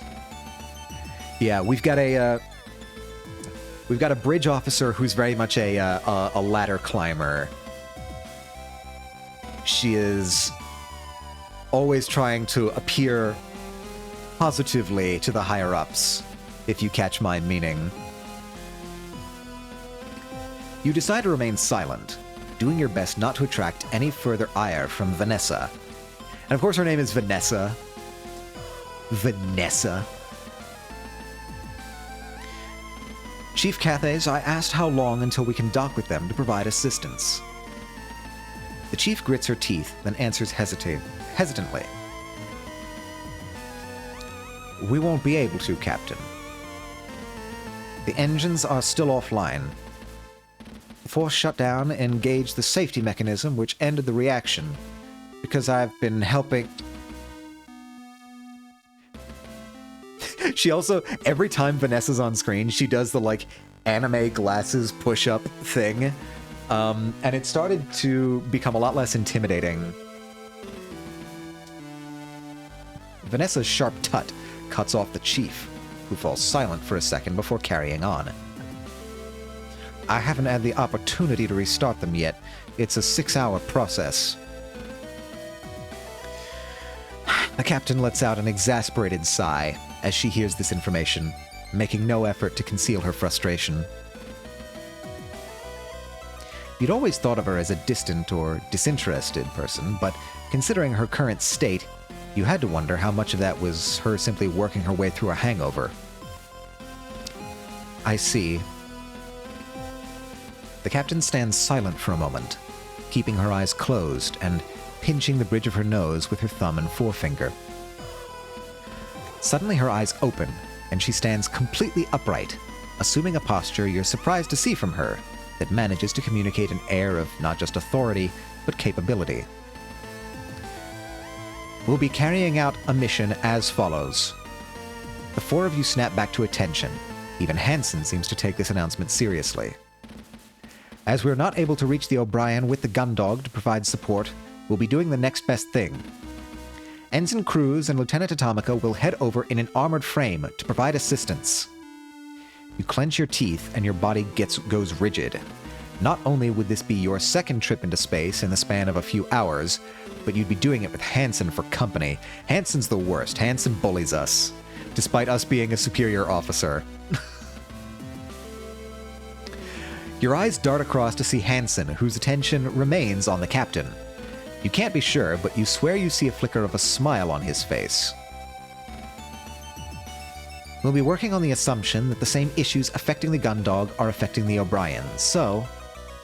Lieutenant Atomica will take a portable sub-terminal, locate the captain or second-in-command, and then utilize their access codes to assist their chief engineer in reactivating the ship. If there are complications, or we're too late, then our second priority will be to obtain the O'Brien's black box. At the very least, we can hopefully gather some information on what's out there that could immediately disable 2 Swift-class ships. Lieutenant Atomica, Ensign Cruz, Chris? I don't know how to pronounce that. Do you both understand? The pair of you salute, and in unison respond. Yes, Captain. Yes, Captain. Chief Cathays, I want you to provide a fully charged portable sub-terminal to guidance on removing a Swift-class's black box. After that, prepare Gundog 1 for launch, and then I want those engines back online. Understood? Yes, Captain. Lieutenant Lord, you'll be overseeing this mission. Understood? Yes, Captain. Very good. It's 1603. The mission commences at 1630. Dismissed. With this final instruction out of the way, you all salute the captain and then turn to leave. The chief is the first of you to reach the elevators, and she steps into one without waiting for anyone else, pressing the button for her destination and disappearing behind its 2 doors as they hiss shut. Without paying you any attention, Vanessa and Hansen both step onto the remaining elevator, with Vanessa hitting a button as soon as the pair have boarded. As the doors close, you see her turn to Hansen, cross her arms, and begin to speak, but her words are cut off before you can hear them. You remain on the silent bridge with the captain, who you hear return to her chair. Whilst you wait for an elevator to return, you go over what you might need to do in your head. It will be the chief's responsibility to get you a charged portable sub-terminal, and Hansen and Dalton will be responsible for pre-flight checks. Aside from getting a spacesuit from the hangar, you realize you don't really have anything you need to do before the mission starts. With less than half an hour to go, before you'll be taking off, you don't have much time to do anything either, though. You might have the opportunity to visit a few other crew members to check in on them, you think, but it might be a push to visit everyone. Eventually, the elevator the chief left in returns, and the door hisses open. Alright, can I... I feel like they're making me choose, so I think the very first thing I need to do is go check on Cassie. As the elevator doors open, you're immediately confronted by Vanessa standing in front of you, her arms crossed and her foot tapping impatiently. Well, it took you long enough, Lieutenant Atomica. I literally came right down. There's only 2 elevators, you know that, right? I went as fast as it was possible for me to go. I don't like you, Vanessa. You sidestep her and make your way into the central hub. As you do, she turns to follow you. My apologies, Lieutenant. I didn't realize I was needed so urgently. Well, I wouldn't go that far, Atomica. Your frustration with Vanessa had cooled over the past few hours, and you'd spent time with Dalton and had been carrying out duties that kept you well away from her. But back in her presence, you remembered how tense things had got between you on the bridge and over the radio. Lieutenant Lord, I've got a mission to be preparing for. Is there anything I can help you with right now, or can I get going? It's nothing much, Lieutenant. I just wanted to say that you did a good job on getting the gun dog operational again. Something about Vanessa's manner makes you instantly uneasy. Considering how she'd behaved recently, praise was the last thing you'd expected. Thanks. Yeah, thanks. I did what I had to do. And for that, you received a much-deserved commendation on your record. You roll your eyes and begin to walk away again, unwilling to deal with whatever mind games Vanessa was attempting to play. Wait a moment, Lieutenant Atomica. All I wanted to do was congratulate you. You deserve it as a member of the crew who's gone above and beyond. What's this about, Lieutenant? You ask, your patience thinning rapidly. Straight to the task at hand, that's what I like about you, Lieutenant. Now, a proficient, able crew member like yourself, you know what it means to do your duty. But you've seen how the captain and her second carry out their affairs on this ship. Are you suggesting mutiny? I get a terrible feeling that she is about to suggest mutiny. This game is not going to let me be friends with everyone. I'm getting that impression. What are you getting at? All I want to know, Lieutenant, is whether you think that crew members like yourself, Chief Engineer Cathays, Cadet Grange, and the rest, deserve a competent commander. I'm leaving. Your recent discovery about the captain comes back to the front of your mind, but instead of answering, you make a move to walk past Vanessa, fully intending to not get involved in whatever she's planning. Lieutenant Lord, I really don't have the time for this. Based on your recent conduct, Lieutenant, you seem pretty reliable, so I wanted to let you know ahead of time. I'll be keeping a close eye on this mission to see who's capable and who isn't. It's important to know who you can trust to do what needs to be done, after all. Anyway, nice to talk with you, Lieutenant. Good luck in the upcoming mission. Yeah, I don't trust her. I don't trust her for a second. I don't trust her as far as I can throw her, and throw isn't one of the options over on my side of the screen. With that, Vanessa turns on her heel and heads off down the four-side thoroughfare, leaving you alone in the central hub. Oh, Lieutenant. Do your best. I'll be watching. Thanks so much, Vanessa. Thank you so much for that. Oh, she's gonna try and fuck me over somehow. I can feel it. The elevator doors slide open, and you raise your hand to shield your eyes from the aggressive glare of the sickbay's powerful lighting. As you come to expect, the strong scent of clinical disinfectant pervades the room. As harsh as it is, it's infinitely preferable to the powerful odor of the captain's quarters. Scanning the room, you see that everything seems in order. The doctor sits at his desk, absorbed in his datapad. All the medical supplies are carefully arranged in their cabinets, and the surgery wing continues to look immaculate. The only thing out of place is... She's awake! She's alive! Our girlfriend is safe, chat. Thank God. Okay. There he is! DJ! Cassandra, who had been idly laying back on one of the beds, playing with her hair, had seen you the moment you'd stepped into the room, and swung her legs around to the side of the bed, launching herself off it and towards you. I heard all about how you'd... Ah! Whoa, Cassie, careful! You dart forward just in time to grab her before the stumble she'd taken turns into a fall. All right, let's get you back to the bed. Thanks, DJ. In one swift motion, you scoop Cassie up in your arms and carry her back to the beds, setting her down on the one she'd just been laying on. Okay. I think I could have made that journey on my own, you know. Well, better safe than sorry, right? Still looking after me after everything you've done already? My hero. Your cheeks go flush and look away for a moment. The captain's acknowledgement of your actions had been so perfunctory that it had barely registered, but Cassie's wholehearted praise has you suddenly feeling sheepish. Wait till she figures out what I forgot. No, it wasn't a big deal. It was just what I had to do. I'm pretty sure anyone else would have done the same thing if they were in my position. Don't sell yourself short, DJ.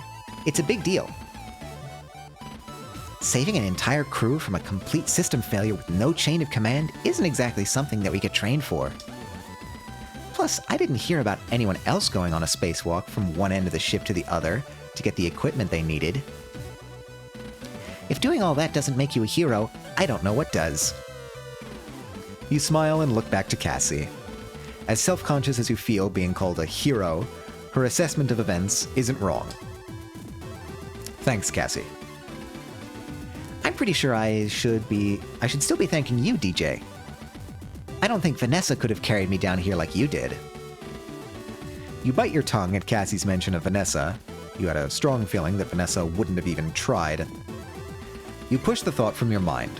You don't have much time with Cassie before your mission is due to begin, and the last thing you want to be doing is thinking about Vanessa. Don't worry about it. How are you doing anyway? Oh, me? Me? I'm doing great. Aren't I, Doc? Although he doesn't look up from his datapad, you see a flicker of recognition on the doctor's face. No, Miss Quinn, you are not doing great. Huh? You had a sudden and intense migraine followed by an unexplained extended loss of consciousness, which in turn has been followed by a persistent and ongoing headache. I would not look to describe your condition as great. Cassie, why didn't you tell me you were still feeling bad? Oh, come on, what are you, my doctor? No, Miss Quinn, he is not your doctor. It's an expression, Doc.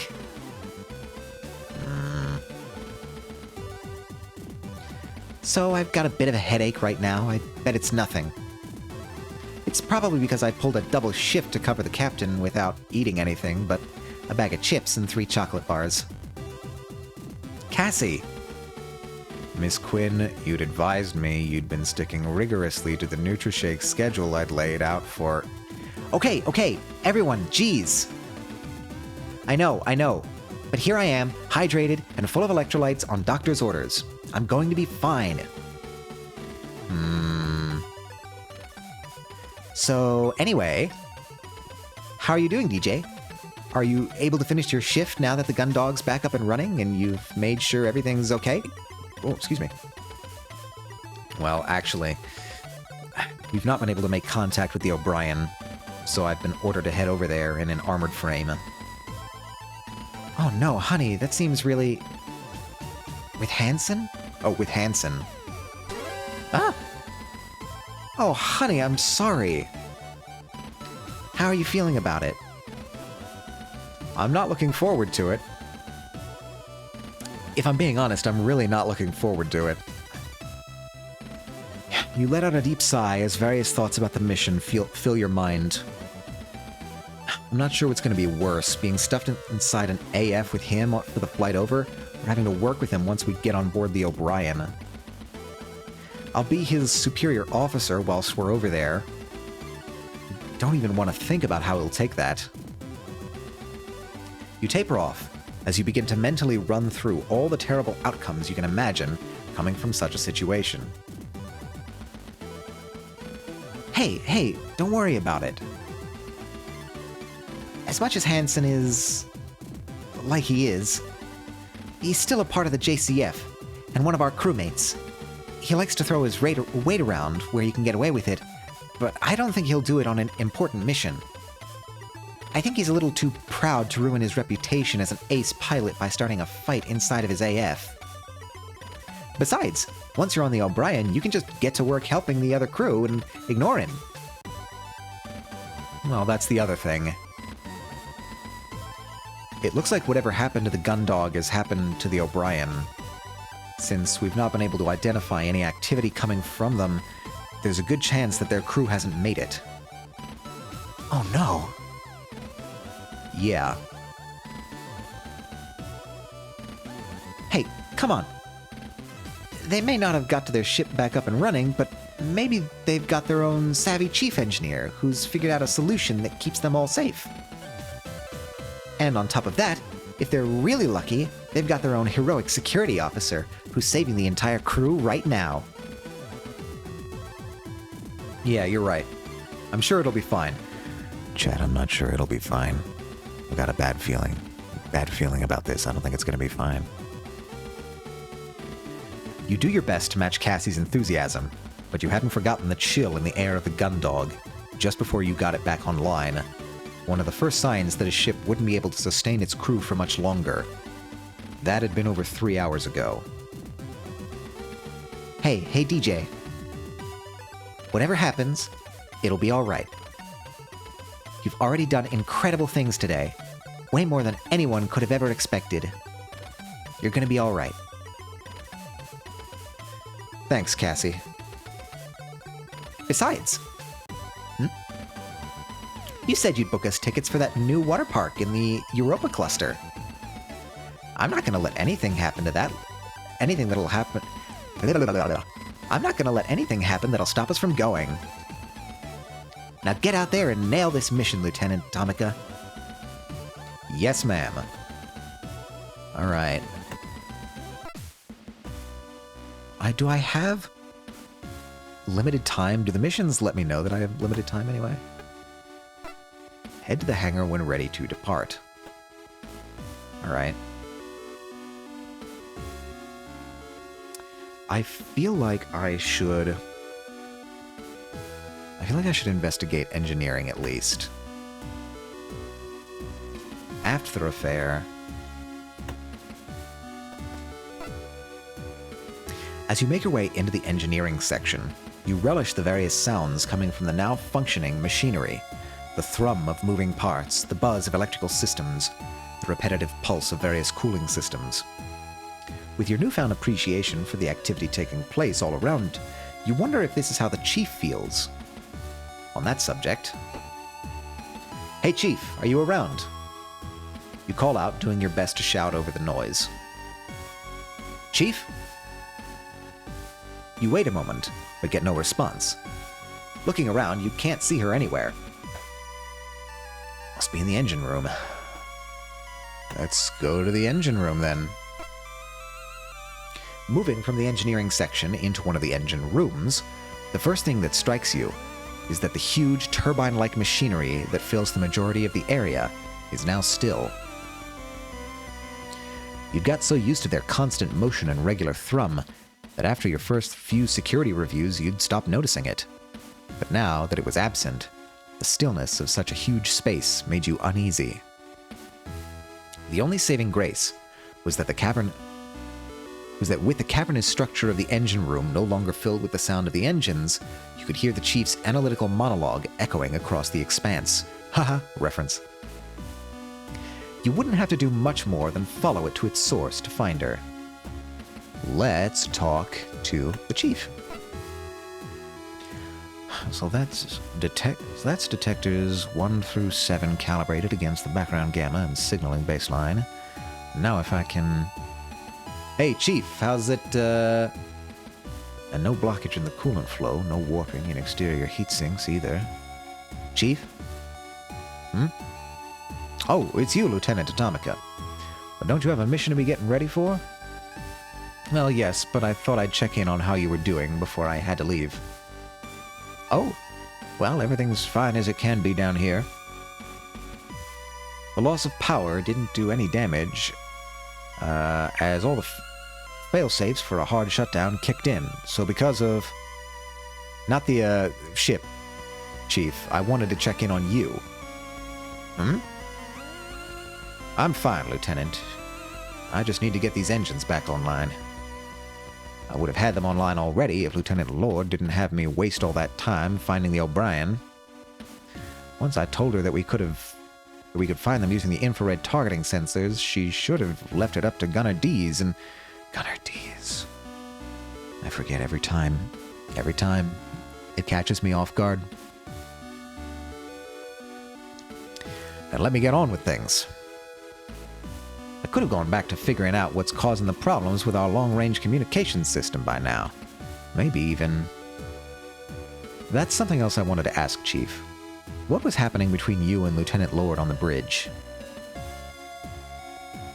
I've seen what she can get like, but I didn't think she'd be that way in front of the captain. Alright, Lieutenant, you know what?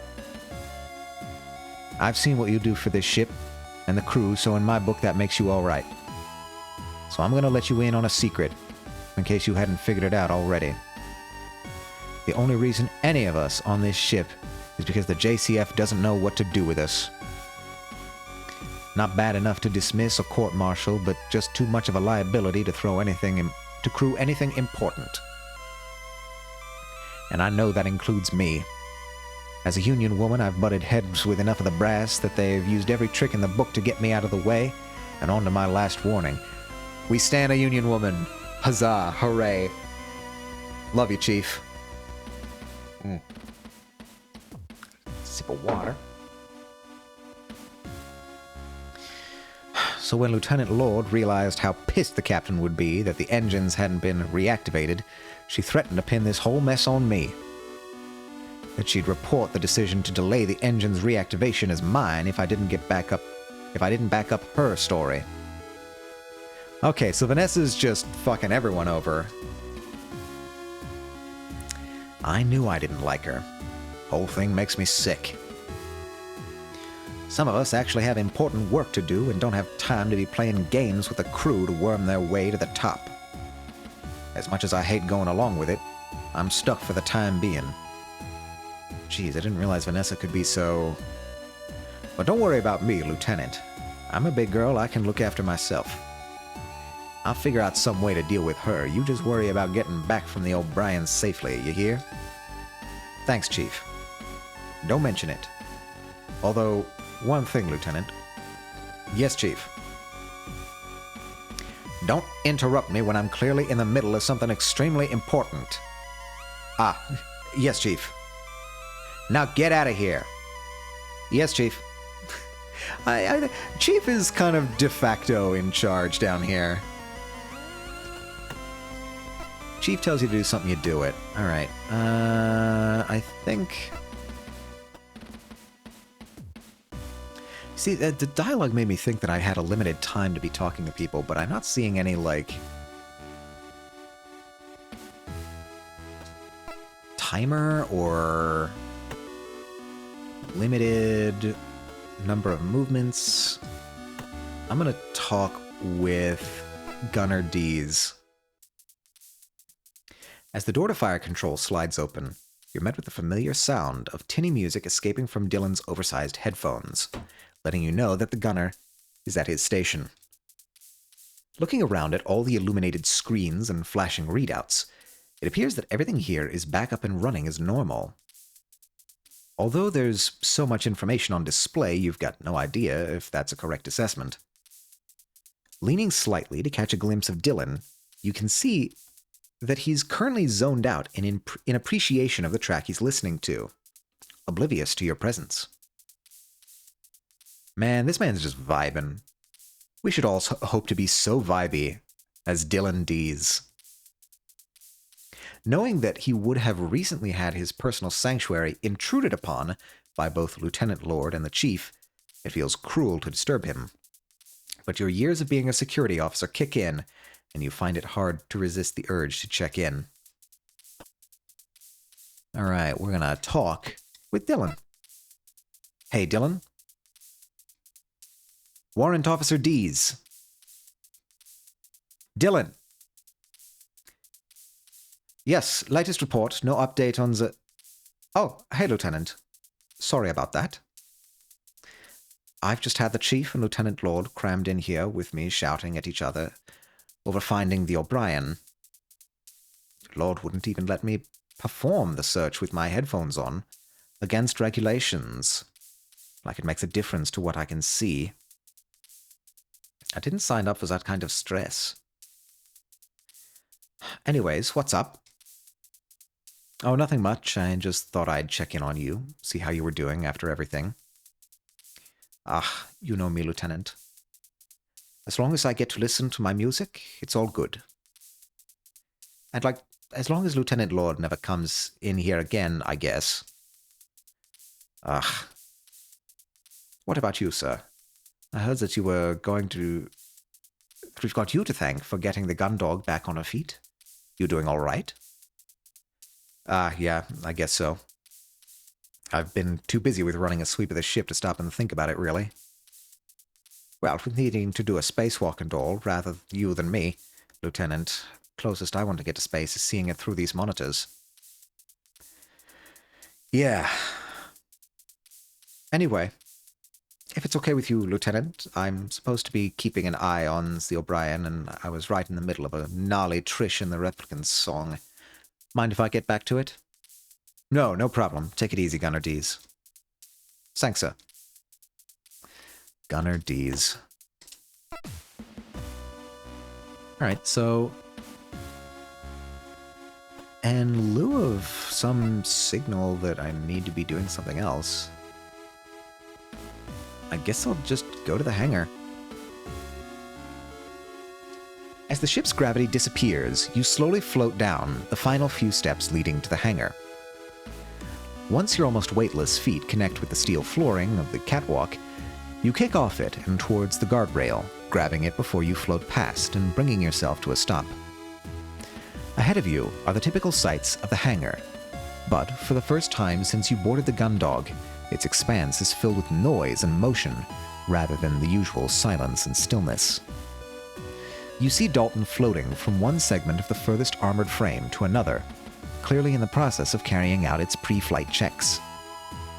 As he arrives at each new part, he opens an access panel, checks the hidden machinery and mechanisms underneath, and then slams the panel closed, occasionally stopping to take one tool or another from his belt to apply adjustments to the frame's inner workings. Alongside the erratic slamming of panels and whirring of electric tools coming from Dalton, you hear the back and forth of bickering between Hansen and Vanessa. Oh, interesting. We have an ad coming in 3 minutes, everybody. Brace yourselves for that. Take whatever precautions you need to take to avoid the ad. Go get an ad blocker.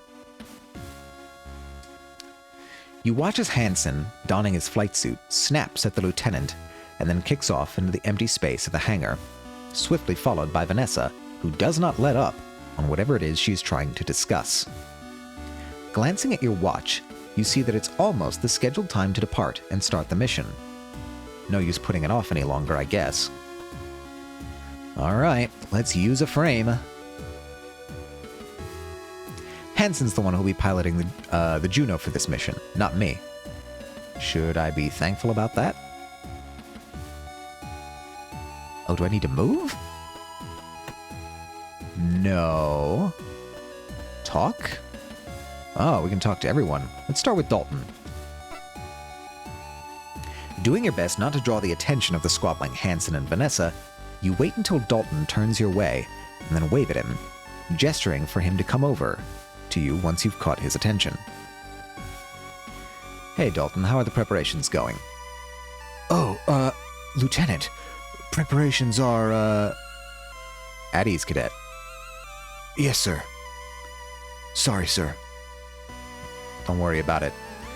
Everything all right, though? Oh, yeah. Everything's fine, thanks. It's just that this is... This is the first time I've actually had to prepare an armored frame for a real mission. Every other time has been for a drill or a test or something. I really don't want to screw it up. Hey, take it easy, Cadet. I'm sure you've done a good job. But what if I've done something wrong? Then you and Ensign Cruz would... Slow down a second, Dalton. Sorry, sir. No problem, Cadet. Just take it easy. But tell me, have you ever screwed up any of your armored frame drills before? Well, no. Or any tests? No, I guess not. So why would you think you'd done something wrong this time? I mean...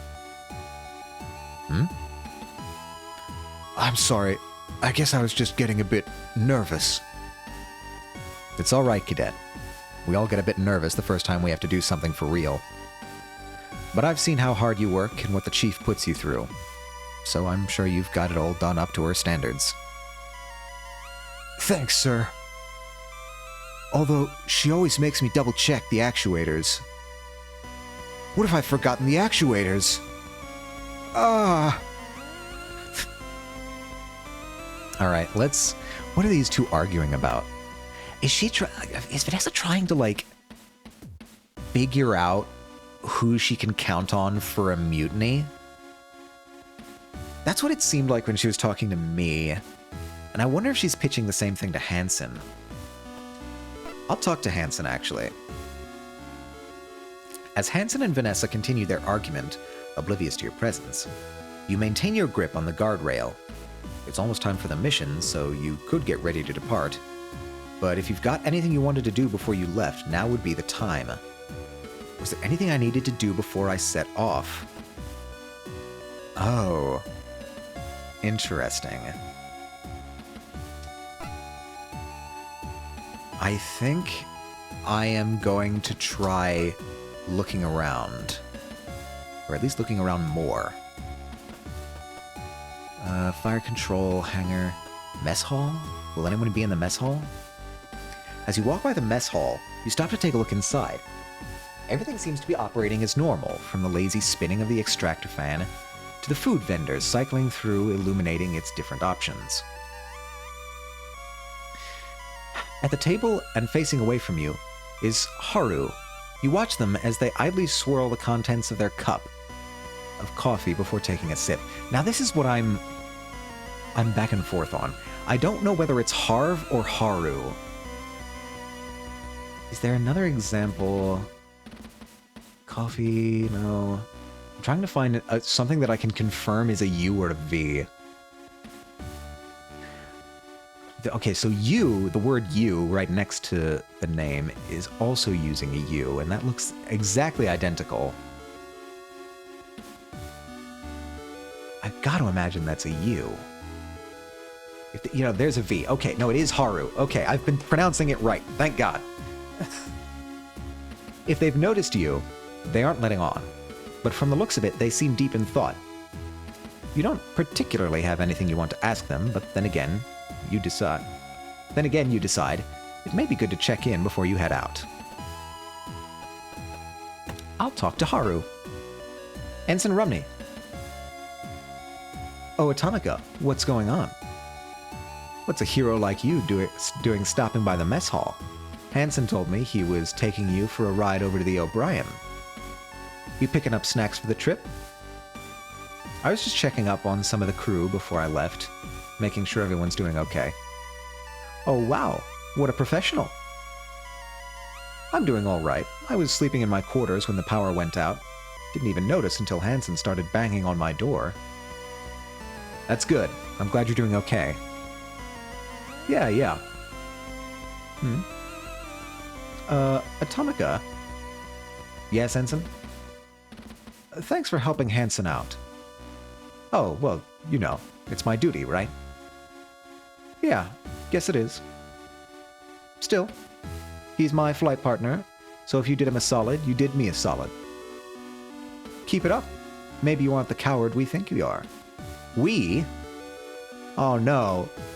Haru, you think I'm a coward too? Alright. Lighten up, Lieutenant. Cheese. Alright, Ensign. If you're okay, then I'll leave you to it. Ah, don't be like that. Lieutenant, you just need to chill out. If you need any help with that, you can stop by my quarters at any time. Okay. Right, Haru is very flirtatious. I love all the character design in this game. It is really amazing how, like, I have to give credit to people who do character designs in military garb, because the whole point is that it's a uniform. Like, they're all wearing exactly the same clothes. So you can't even really vary that much of their wardrobe, but yet I always find the people who do the military stuff are able to squeeze so much blood from the stone of a particular uniform design. Even, yeah, like in a game like this, the characters are also unique and recognizable, despite the fact that they're all wearing the same uniforms. So, you know, credit to the character designer on this game and to military character designers in general. I'm always super impressed. Like, Attack on Titan also did this really well. Where there's not even as much uniform variation in Attack on Titan, and yet you can still recognize all of the characters just from their proportions, their hair, their sort of stance. It's really quite impressive. That might be a good exercise for if you're like learning how to do character design, trying to make a gamut of characters that all have the same uniform, but which are still nevertheless recognizable from their silhouettes, because that's always the rule they tell you, is to make the characters recognizable from their silhouettes alone. That might be a good, like, exercise if you're trying to practice. Thoroughfare, sickbay, airlock, bridge. I don't think they would have anything at the airlock. No. Foresight thoroughfare. Aft thoroughfare. What else would be in the aft thoroughfare? It's just the armory, right? Armory is the only thing I haven't checked. There, okay, we're good on this thoroughfare. Back to the central hub. I've checked everything at the central hub. Only other thing I could check is in the Foresight thoroughfare. The central hub, fire control I've done. Mess hall I've done. Hangar is where I leave. The only other thing that I could do is check the crew quarters. But I don't know, there's not much here, actually.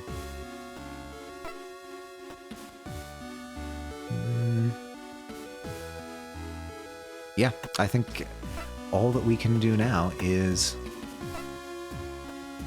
head to the hangar and get started. I can talk... So I tried talking to Hansen, but it didn't let me. Does Hansen and Vanessa continue their argument? Yeah, okay. So, was there anything else I needed to do before I set off? Nope, we can depart. Although the prospect of the upcoming mission makes your stomach drop, you take a deep breath in, hold it briefly, and exhale slowly, calming yourself. Gathering up your resolve, you kick over to the storage lockers near the hangar entrance and remove a flight suit from one, pulling it on over your normal uniform. It had taken you much longer to get the suit on earlier, but thanks to the unwelcome refresher, you now slide it on relatively effortlessly. After closing the clasps on the last of the suit's seals, you take the helmet from the locker and tuck it under your arm, turning back to face the main hangar. Hansen and Vanessa's bickering doesn't seem like it will end anytime soon, so with a weary exhaustion, you float forward, vault over the guardrail, and kick off it, sending yourself toward Hansen's armored frame. Lieutenant Atomica reporting for duty. You announce loudly as you grab onto the shoulder of the armored frame. Stopping in the middle of what she was saying to Hansen, Vanessa turns to face you. Then she pushes off the hangar ceiling and heads toward you, not waiting to arrive to begin her lecture. It's about time you arrived, Lieutenant. You're due to depart in a few minutes. What exactly do you think you're doing turning up this close to the mission start time? I'll remind you that I'm responsible for overseeing this assignment, so I won't have your lack of timekeeping impacting the outcome. Now, if... Before she can get much further into her tirade, Vanessa is cut off by Hansen, who floats in between the two of you and into the open cockpit of the Juno. Ensign Cruz reporting for departure. Ready for departure, excuse me. He states lazily before disappearing into the armored frame, taking Vanessa's attention away from you and back towards him. And don't forget, Ensign, I'm counting on you.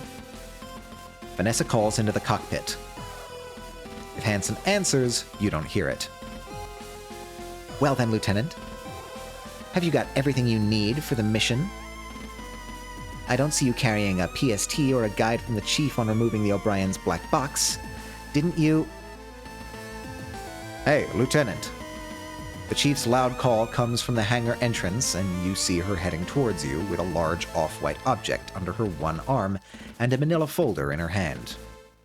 As she's halfway across, she launches the object at you.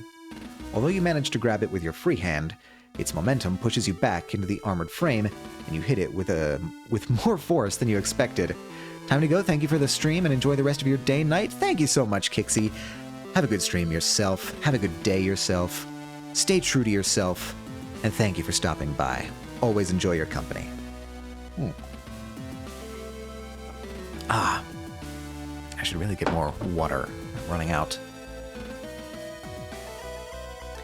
So, the Chief is very strong, as you may be able to surmise, just from looking at her, and she is able to throw a briefcase with such momentum that it pushes us back when we catch it. It takes you a second to recover, but once you do, you realize that the Chief's just pitched a briefcase-sized portable computer at you, the PST. Have a good day, Kixie.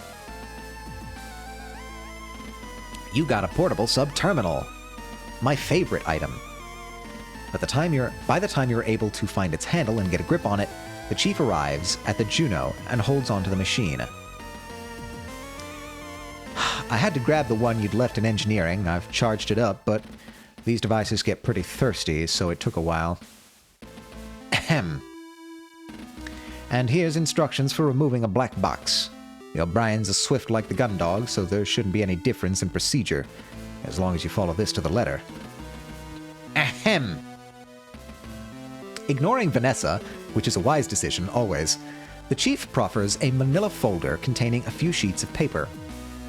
Rearranging your hold on your helmet, the PST, and your grip on the armored frame, you just about managed to take the folder from her. You got the black box guide. Ahem. You glance back to Vanessa, who hovers behind you, an increasingly deep scowl forming on her face. Before you have the opportunity to acknowledge the lieutenant, the Chief lays a hand heavily on your shoulder, returning your attention to her and almost making you drop the folder. Don't forget, Lieutenant, the PST needs access verification to open doors, so your ID won't work on the O'Brien, but because you've not been assigned to it. You'll need to use the ID of one of the O'Brien's crew to get anything working. Oh, right. Thanks for the heads up, Chief. If that's the case, would you mind hanging on to these until I get back? Sure thing, Lieutenant. Anyway, I've got engines to be reactivating. Although I've already queued up the startup reaction, so now Chief Engineer Cathays. Right, we've both got things to be getting on with. Good luck out there, Lieutenant. With a final pat on your shoulder, the Chief launches herself off the armored frame and back towards the hangar entrance. Chief Engineer Cathays! Vanessa yells whilst using you to pull herself forwards, her lower lip quivering with anger as she watches the chief pass over the guardrail and towards the stairwell leading out of the hangar. Although she remains silent, you can see the rage building in Vanessa, her slight frame seeming as if she could explode at any second. As subtly as possible, you attempt to make your way to the Juno's cockpit without attracting her attention. You've already noticed that Dalton has disappeared from view, and you hope to achieve the same thing before the lieutenant can direct her scorn at you. Unfortunately, as you lower yourself into the Juno's cockpit, the casing of the PST strikes the armored frame's surface, resulting in a loud clang that reverberates through the empty space of the hangar. Going somewhere, Lieutenant? Back away slowly. As Vanessa glares at you, waiting for your response, you meet her gaze and keep your eyes firmly locked on hers. Instead of answering, you slowly and silently continue your way to the cockpit entrance. Once there, you turn and duck inside, quickly pulling the lever that closes the hatch behind you. Don't you dare ignore me, With the hatch closed behind you, Vanessa's yelling is immediately cut off, and all you can hear is the gentle hum of the frame's subsystems. Once inside, your eyes quickly adjust to the low light, with the only sources of illumination being the occasional backlit dial or readout.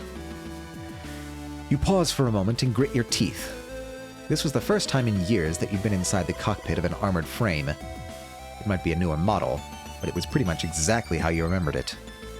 Snapping back to the present, you do your best to head off the thoughts that you know will follow your reminiscing by taking a look around the cockpit to see where you would be sitting. Although the majority of a Juno's cockpit is taken up by the pilot's seat, which sits in the center, mounted on a series of shock absorbers, there is space on either side which allows for the addition of a temporary passenger's seat to be mounted on the pilot's. Sure enough, Dalton has attached this fixture onto the right-hand side of the seat, currently occupied by Hansen. You stash the PST and the file Chief gave you at the rear of the cockpit. Once they're out of your hands, you pull on your helmet, fastening your suit's final seals, and then strapping yourself into the passenger seat. Whilst you do up the buckles, you look across at Hansen, who you realize hasn't said a single thing since you've entered the cockpit. You'd been too preoccupied with getting away from Vanessa to notice, but now that you're actually paying attention to the ensign, you see that his chest is rapidly rising and falling with every breath. On top of that, his hands both grasp the flight sticks, squeezing them tightly, and release them, a motion he repeats over and over. Despite the fact that you're looking right at him and he hasn't noticed you, instead, his focus seems purely on the monitor in front of him. Hey, Ensign Chris? Are you, okay? There's a slight delay, but a second after you ask, Hansen releases his grip on the flight sticks and turns to face you, the intense expression he'd just had suddenly replaced by his normal countenance. What? I was just asking if you were okay. Of course I'm okay. What are you talking about? We're not all cowards like you who can't even launch an AF. You take a deep breath in and exhale slowly as you look away.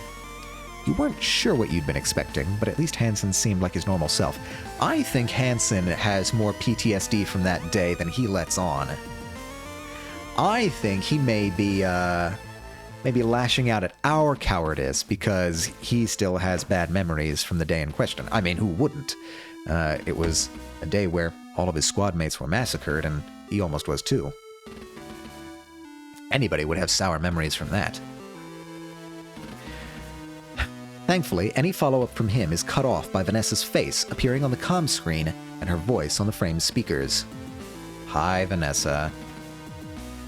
Gundog 1, this is Lieutenant Lord. It's 1630 Jovian Standard, and the mission has begun. Please confirm you're ready for launch. Copy that, Lieutenant Lord. This is Ensign Cruz in Gundog 1. All systems ready for launch and waiting on authorization. Understood. Authority granted. Stand by whilst you're transported for takeoff. Although the Juno's monitors haven't turned on yet, you can tell that the reverberations you feel are coming from it being lowered from the hangar and out of the underside of the ship. Activating all systems. Now. And we're on. All at once, the monitors come to life, illuminating you and Hansen with their glow. Gundog 1, ready. Gundog 1, releasing restraints. Gundog 1, launching. Once the armored frame is free of its restraints, Hansen slams the flight sticks forward in unison, sending the Juno hurtling away from the Gundog, causing it to shake with the acceleration. As the cockpit shudders, you unconsciously grab onto the straps, keeping you in the passenger seat, and squeeze them tightly. With the frame continuing to accelerate, you do your best to keep a neutral expression, but despite this, Hansen looks across to you and notices your grim appearance. "What's the matter, Lieutenant? Feeling sick already?" "No, I'm fine." You lie. Sure. Just sit back and watch how a real pilot handles an AF." Although you'd thought Hansen had launched at maximum thrust, he somehow manages to find an extra burst of acceleration, causing the cockpit to shake further, doing nothing to help the nausea you feel. "If you throw up, sir, your helmet stays on." Eventually, Hansen eases up on the acceleration, and the juddering stops. Although you're still slightly nauseous, you slowly begin to feel less like the little food you've had. Time for today will be reappearing inside your helmet. As the Juno continues to cruise forward, you and Hansen both sit on the near silence of the cockpit. With no real indication of distance between you and the O'Brien, or with the speed you're traveling, it's difficult for you to track the time, and the journey drags on. There's no way for you to be exact, but it feels like at least half an hour has passed, with neither of you saying anything. Eventually, the oppressive silence, coupled with your increasingly desperate desire for a distraction, forces you to think about something you'd never thought you'd do: willingly start a conversation with Hansen.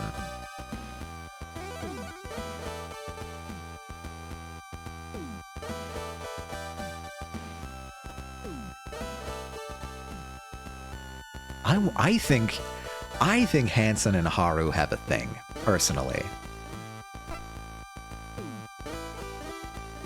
What about, Haru? How long have you known Haru? What are you asking? I'm just asking how long you've known Haru. Why? Are you into them? What? No, I was only... Oh man, I can't believe you're into Haru. They're gonna love this. I'm not into Haru. Does Quinn know? Ensign... Oh man, maybe she does. Maybe that's why you're asking. Damn, no wonder you're asking. I knew you two were both freaks. Just shut up, Ensign Chris. So, you start before trailing off quickly as Hansen doesn't acknowledge you at all. How long have you been on the Gundog? Hansen gives you the briefest flicker of acknowledgement, but doesn't take his eyes off the main monitor. What? I was just asking how long you've been stationed on the Gundog. Why? You're only seconds into this conversation, and it's already one you're beginning to regret. I just, thought I'd ask. I'd heard people talking about your piloting, and... Yeah? Well, people can say whatever they like about my piloting. It doesn't make a difference, because I've been stuck on this joke of a ship for a year. Not that it matters. Every other pilot in the JCF is doing nothing but drills right now, so who cares where I am? A fresh, uncomfortable silence hangs in the air between the two of you, as you mentally scramble for a response. So what are you doing on this ship anyway? How'd you screw up? Your first instinct is to fire back that you aren't a screw-up like him, but you know you can't admit that Cassie had your transfer put through as a favor, without the risk of it getting back to Vanessa. I didn't screw anything up, I just got transferred here short notice to fill the role, that's all. Whatever, sir.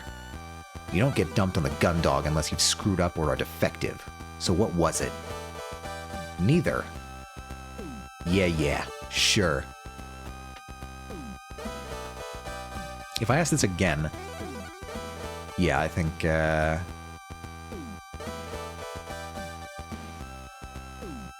just the same dialogue. Okay. Alright, I guess we leave it.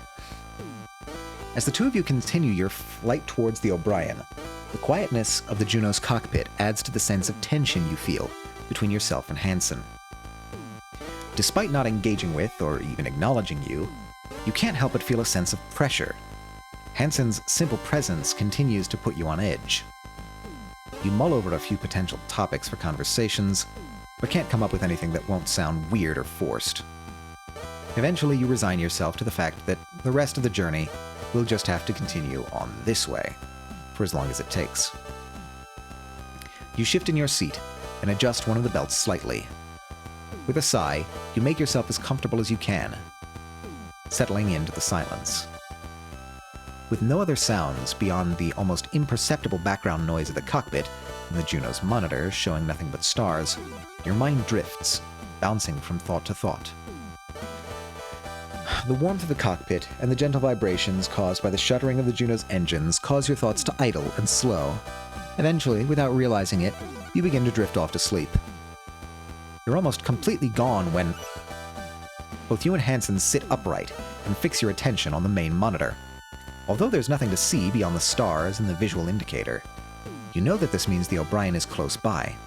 I will admit, I also fall asleep very easily in transit, whether it be car, but not when I'm driving, mind you, thankfully, not when I'm driving, but when I'm a passenger, I fall asleep really easily in cars, buses, trains, not planes, because flying scares me, but everything else I sleep really well on. So I know where you're coming from. Player character, which is me, named DJ Atomica. That is me. We're here. Hansen mutters to himself as he begins to flick switches on the control panel to his side. You watch silently as he works the pedals and flight sticks to reduce the Juno's speed. Gundog, this is Gundog 1. We've got target back on the objective. I repeat, this is Gundog 1 and we've got target lock on the objective. Target lock on the objective. There's something nostalgic about falling asleep in a car for me.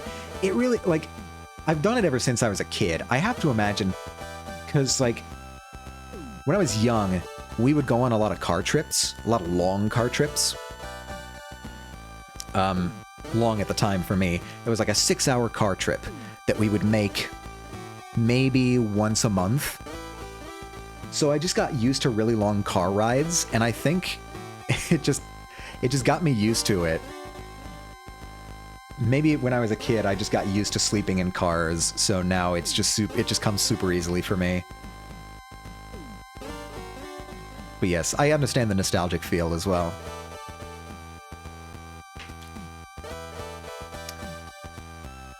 Target lock on the objective.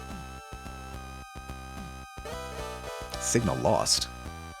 Oh man. Hansen scowls at the communication screen as it returns nothing but static and an indication that it hasn't picked up any incoming signal. Same, we used to road trip to my grandpa's in the summer, and I would bring my pillow and sleep in the car. Maybe that's where it comes from then. Maybe it's maybe it's if you sleep a lot in cars when you're young, it just becomes super easy for you as you get older. Not while you're driving, mind you. Do not sleep while you're driving. That is probably one of the worst things you can do. But when you're riding as a passenger, sleep away. Unless you're on navigation duty, in which case don't fall asleep. They need you. Hansen scowls at the communication screen as it returns nothing but static and an indication that it hasn't picked up any incoming signal. So, we're back in a dead zone, which is weird. It's gotta be... the signal, the jamming signal, has to be coming from the ship. Right? Because... But then that wouldn't make much sense either, because when the Gundog had communications problems, as it went on, people, like the personal radios stopped working. Maybe it just got, like, whatever... right now I'm thinking computer virus of some kind. Right now I'm thinking some kind of computer virus got into our systems and shut down communications and power. But if that's the case,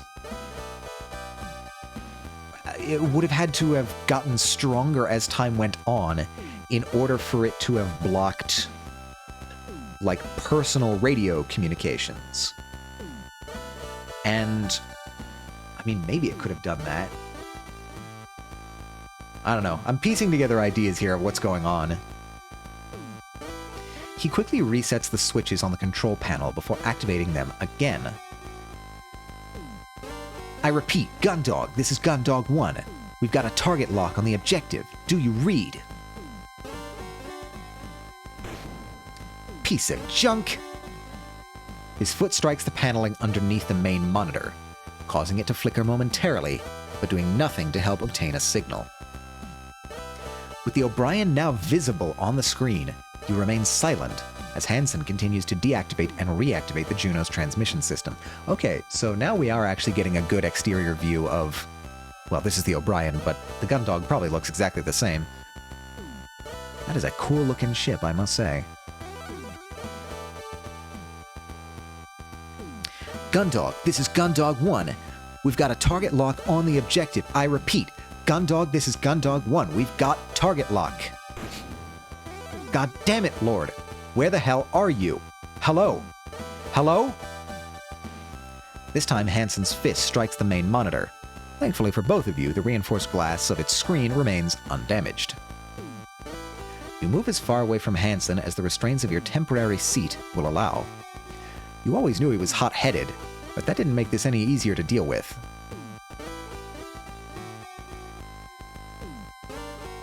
Let's try to calm him down. Hansen continues to attempt re-establishing contact with the Gundog. Each time his efforts are met with the same familiar static. Come on! What's with this piece of crap? Gundog, come in! Ah! Hey, come on, take it easy.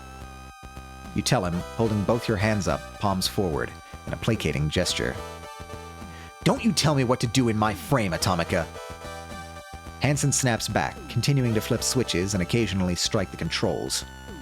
Ensign, that's not going to do any good. Yeah? What do you know? You can barely contain the long, exasperated sigh you feel building inside you, but you manage not to express it, knowing it will just set Hansen off more. Instead, you tell him what you remember the Chief telling you earlier. Before all this started, the Chief said she was having problems with the long-range communications system. It was causing issues with our transmission to the O'Brien as well as the targeting system. It's probably not fixed yet. Might have even been made worse when the power went out. So what, we're out here with no mission control? You pause, crossing your arms and shrugging. I guess so. Yeah, of course. Can't expect anything to go to plan with that ship's involved.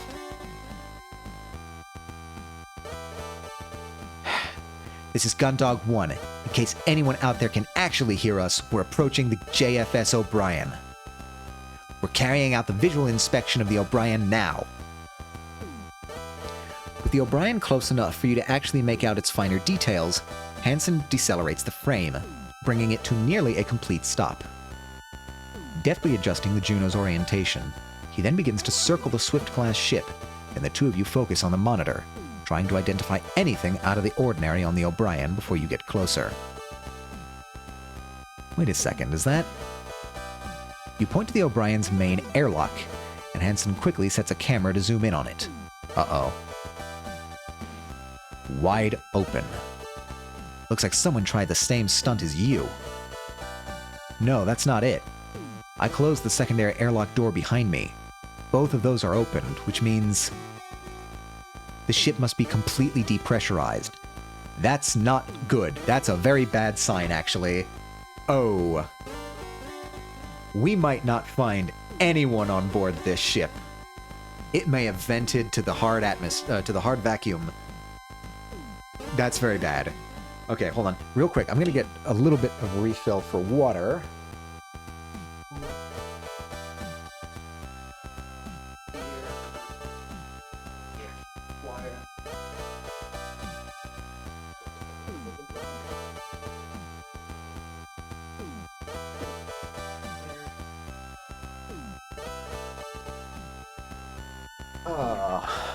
Hydration check. My mug was empty. I needed more water. Instead of a bottle, I just have like a coffee mug full of water over here on my desk. Fresh and cool water. Nothing like it.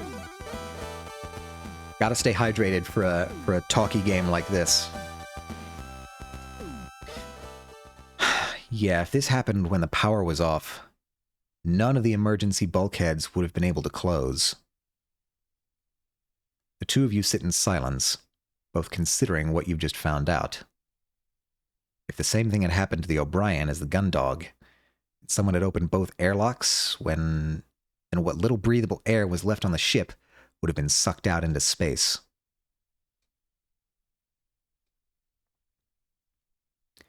We've still got a mission to do. Come on. You nod silently in agreement as Hansen, apparently sobered by that realization, moves the armored frame towards the airlock. This isn't necessarily the end, you think. If some of the crew were lucky, they might have been able to get their spacesuits on before they ran out of air. They'd be running low on oxygen by now, but... This is Gundog 1, docking with the O'Brien. Now, only meters away from the other ship, Hansen brings the Juno into a complete stop, and with a surprising amount of delicacy, has it reach out with one arm, grabbing hold of a protrusion from the ship and anchoring itself. All right, let's go. Hello, Jack. Hello, hello. What is this? What is this Psyduck emote that you have over here? No, I don't think that's a Psyduck, actually. I think that's a frog. That is actually a frog, I think. That's a cute frog. I thought it was a Psyduck for a second. How are you doing today, Jack? Oh, I see that you've been watching a Silksong player. How have you been enjoying watching Silksong? I keep going back and forth because I'm not a Souls-like guy. It is a genre that I've just never really gotten into. I played Star Wars Jedi Fallen Order a while back on this channel, but I've never played like an honest God Souls-like, and so I've been hesitant to pick up Silksong. I've never played Hollow Knight, first of all, but they tell me that you don't have to have played Hollow Knight to play Silksong. But, you know, with everyone super excited and playing it, I've considered picking up Silksong, just to, you know, see what all the fuss is about. But I don't know. I've heard it's quite punishing. You've been playing it? Okay, then I can get your personal appraisal of it. What do you think? First of all, is it everything that you hoped for after the 7-year wait? I have hardly played Hollow Knight. Okay, so you're more actually closer to my situation than most. Your opinion will carry great weight with me then. How are you finding Silksong as somebody who's hardly played Hollow Knight? Because I am curious. I would like to get on the bandwagon, as it were. I don't think I would be playing it on stream. I don't think that would be a stream game for me, but I do sometimes play video games for fun. In a well-practiced motion, Hansen releases himself from his seat's harness, moves forward, and grabs the lever to open the cockpit's hatch. As soon as it's open, you feel the rush of the cockpit's air escaping. Meanwhile, Hansen pulls himself out and steps into the airlock. Having a slightly harder time with the straps on your harness, it takes you a few moments longer to release yourself. Once free, you gather up the PST and the instructions the chief had given you before making your own way out of the Juno. This is a this is very close. Very close to the interior design of the gun dog, but I think slightly different. I can't put my finger on it, but... The two of you tentatively make your way from the airlock itself through the room beyond. Although nothing is obviously broken or wrong, the fact you're standing in an area identical to the one on the gun dog but open to space and completely uninhabitable sends a shiver down your spine. Okay, I'm sorry. I never saw him in the uniform before. That surprised me. I thought they just like dropped an alien on my ass. You look at Hansen and see him mouthing something that you can't hear. You continue to stand there in confusion as Hansen wordlessly gestures at you until he looks exasperated. It takes a moment, but you realize what's going on, and you reach up to the radio on your chest panel, flicking the switch that activates it. It's about time you figured that out, sir. Hansen's voice crackles over your helmet's speaker. Unlike the Juno, where the cockpit was pressurized so you could hear each other, you now find yourself standing in a complete vacuum where no sound can travel. So, what's the plan? You turn to survey the empty void of the airlock. The first priority given by the captain was assisting the crew of the O'Brien to get their ship back online, but judging the current state of things, you weren't sure you'd have much luck with that. The plan, you say to yourself more than to Hansen as you go over the current situation in your mind. It's fun, but it is very punishing but worth it. Boss fights are fun, but can be a little irritating. Yeah, I've heard the general impression that I've gotten from reading like reviews and stuff is that the bosses like do more damage than people seem to think is quite justifiable. A punishing game, but worth it is probably still good though. All right. You may have convinced me. I may pay. It's $20. I can spend $20 on a, game of the year contender at the very least. Right? It's not like we're talking 60 or $80 here. It's a $20 game that people have been waiting 7 years for. I can indulge that. That's right, Lieutenant. The plan. Right now you've got rank. So without Lord screeching down our comms line, this is on you. Unless you're after a trip down memory lane and want to sit on the Juno's cockpit whilst I do everything.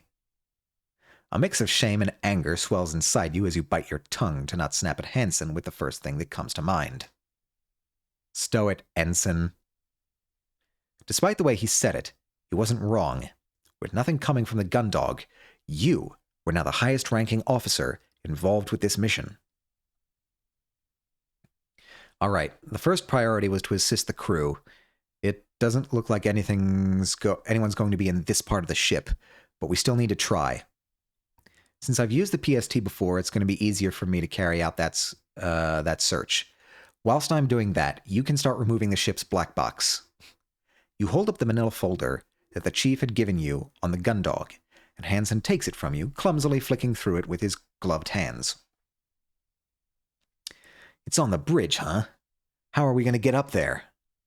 Same way I did on the gun dog. Come on. You turn around and head into the ship, eventually arriving in the central hub. Okay then, Lieutenant, now what? As you walk past Hansen to where the maintenance hatch is located, next to the elevators, you take the opportunity to quickly switch your radio off. Tell Hansen exactly what he can do next, then switch it back on. The secret radio chatter, the holding down the mute button, the you son of...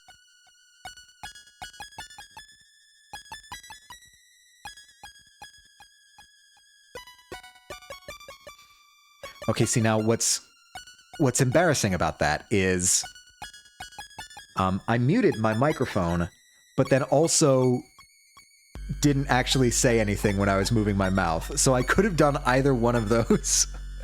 Didn't need to do both. Nevertheless, here we are. What's next, Ensign, is this. You run your fingers down the seam between the panel and the wall, and quickly find the catch.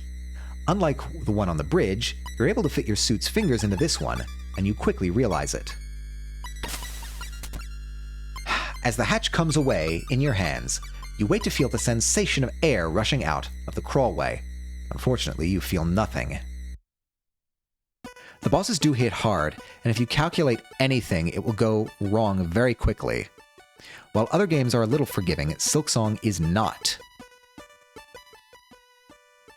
Hit hard, and if you calculate anything? What do you mean by calculate? As in, like, trying to min-max it, or is that a more game-specific thing that I don't know about? Miscalculate. Ah, got it. I was sitting here like, do they make you do algebra in Silksong? That would be cruel. I can understand why people would be so upset about it if that were the case. Fortunately, the only game we've ever seen or had or played where we had to do algebra was a Space for the Unbound, which is a beautiful game, and I love it. Sorry, no worries. I was sitting here like, calculate. It could have been like a game-specific thing. I don't know anything about the game. Unfortunately, you feel nothing, confirming one of the fears you had about the ship and her crew. Placing the hatch down, you turn to Hansen, saying nothing about your discovery, and instead gesturing to the ladder. At the top of the ladder, you'll find another panel like this one that leads into the bridge. To release it, all you need to do is push on the catch from the inside. Think you can handle that? What do you think, Lieutenant? You're not dealing with some dumb security officer here or anything. Let a pilot show you how it's done. With a swagger that's only exaggerated by the bulk of his suit, Hansen strides past you, steps into the access tunnel, and heads up the ladder. You take the opportunity to turn your radio off again and tell him what you really think about pilots. Once you're done, you switch it back on in case he sends any transmissions. Now that you've set him to work, it's up to you to try and find any survivors of the O'Brien's crew and use their help to get the ship back online. You look around the empty central hub, the same silence that previously filled the gun dog, now filling your helmet. After a moment of contemplation, you head towards the first place that you think it may be fruitful to explore. The down attack is quite unique. Oh, how so? I don't know anything about Silksong. I haven't even seen gameplay. I know that you play as Hornet, and that's it. I don't know when it is. I don't know where it is. I've seen no gameplay. I know nothing. What is the down attack?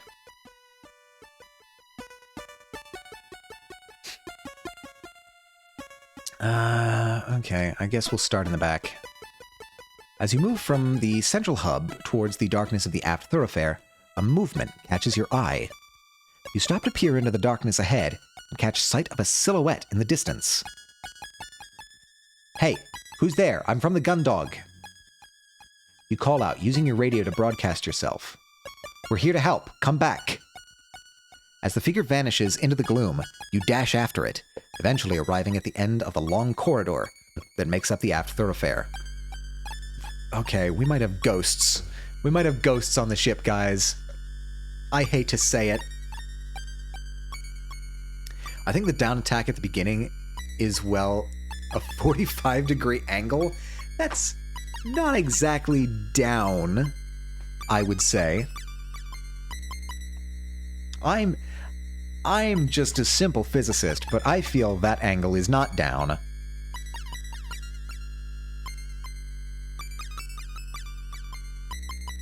Nope. No, it is not. Okay. Glad to see my instincts are acute. Having headed past the armory, you move towards the end of the corridor. A dead end when considering the doors to the engineering department are sealed. Did I just imagine it? No, I feel like we should probably go into the armory. You turn around, trying to see if you'd missed something, but with no signs of life here aside from yourself, you begin to doubt that you saw anything at all. This mission must be getting to me. Better get this over with before I start seeing things. It's a pain in the rear? I think you mean a pain in the down at 45 degrees. Alright, I'm going to... Whoa! Lordling? Is that a Lordling I spy? Hello, Lordling. Thank you for the follow. Good to see you. How is your Saturday going? We are currently playing a little point-and-click RPG. No, I'm not here. Oh, sorry. I must be seeing things. I'm getting into character, really, is what I'm doing. My character is seeing things, and now I'm seeing things. I have seen nothing.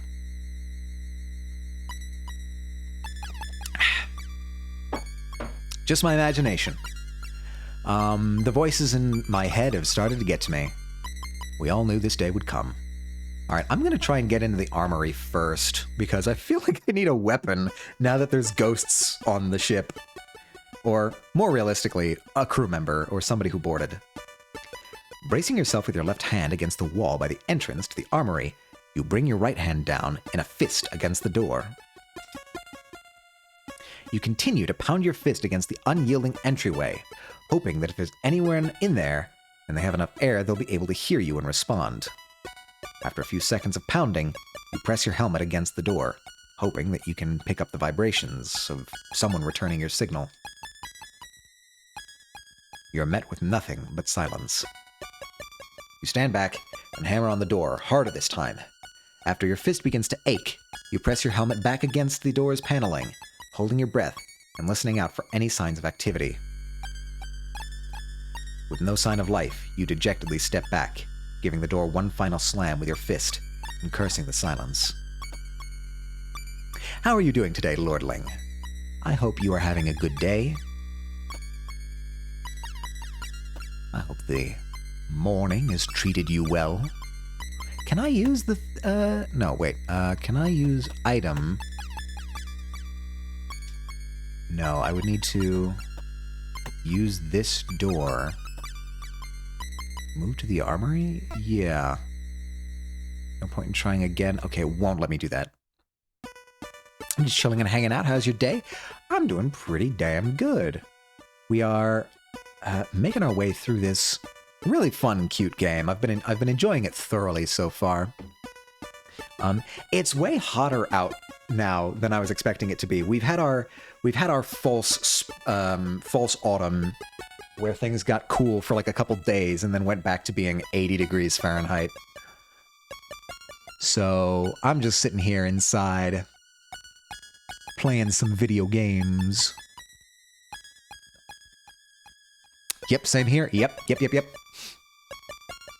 Always got to be on the lookout for false fall. It gets me every year. Remember when autumn used to, like, exist? That was cool.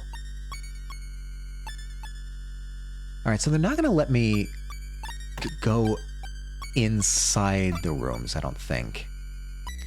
Just like you had seen on the Gundog a few hours earlier, where the aft thoroughfare should transition into the engineering department, instead, all you see is a gigantic blast door. Okay, hold on.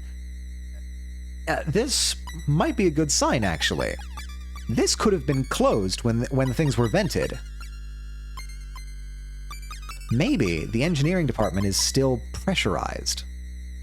From experience crawling underneath one of these, you knew that there was no way you could ever hope of moving it manually. On top of that, there was no point in attempting to open it before you had the emergency access codes. With the battery power the door took to open, you'd probably shut yourself in engineering with no way of getting back out. Before that, though, you'd need a keycard belonging to one of the crew.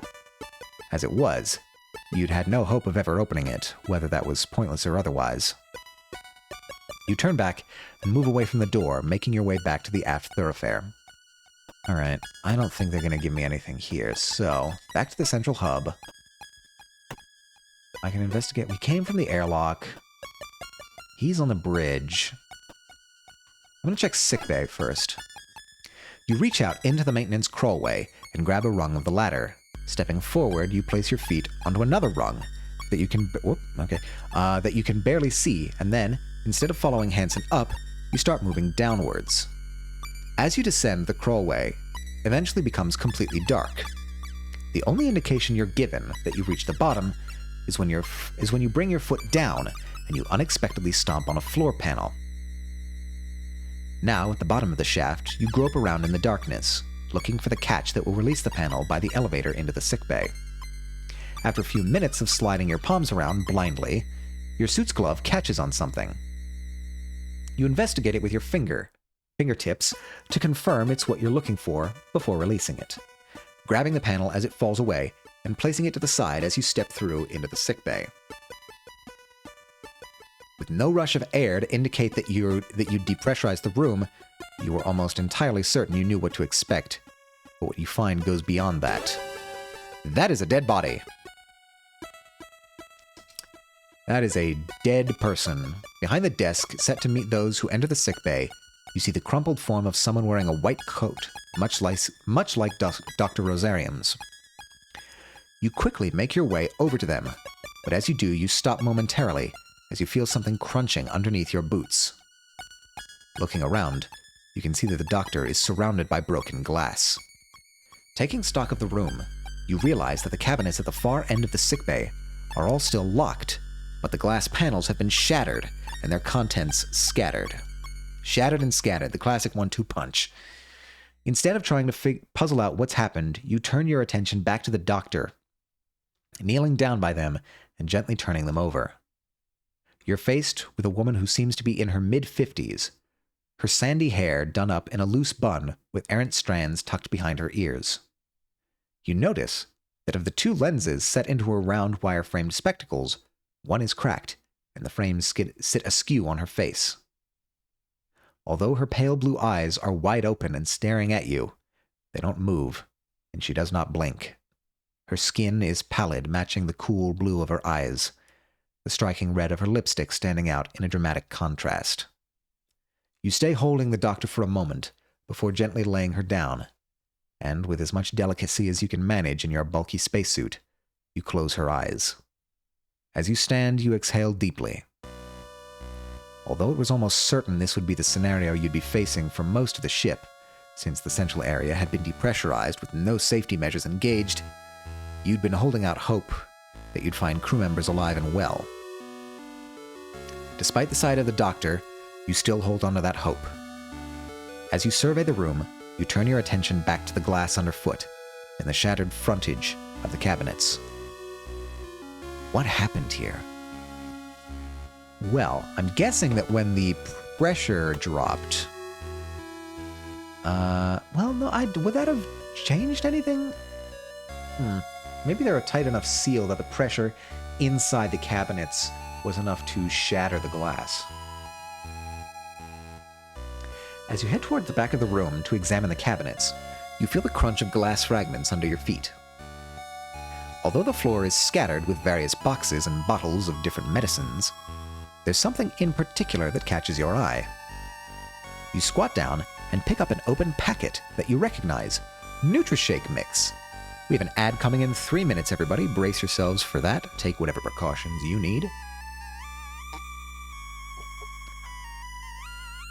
Did it say anything about her seeming to have not been able to breathe? Not directly, but the ship has effectively been vented. When we came upon this ship, we were investigating this ship because we were supposed to meet it, and then both of our ships lost power. We got our ship back up and running.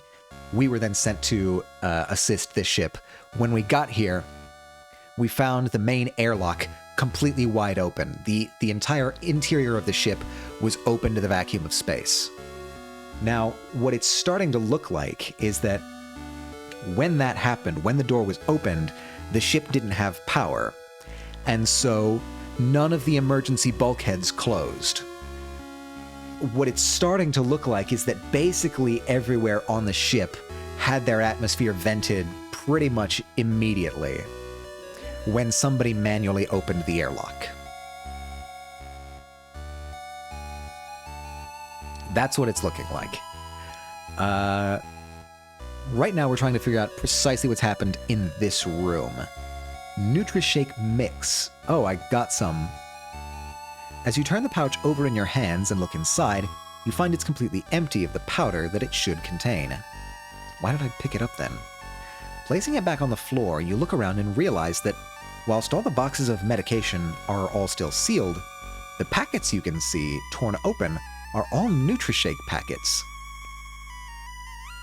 Would someone really do all this for Nutri-Shakes? Okay, that's weird. That is weird. If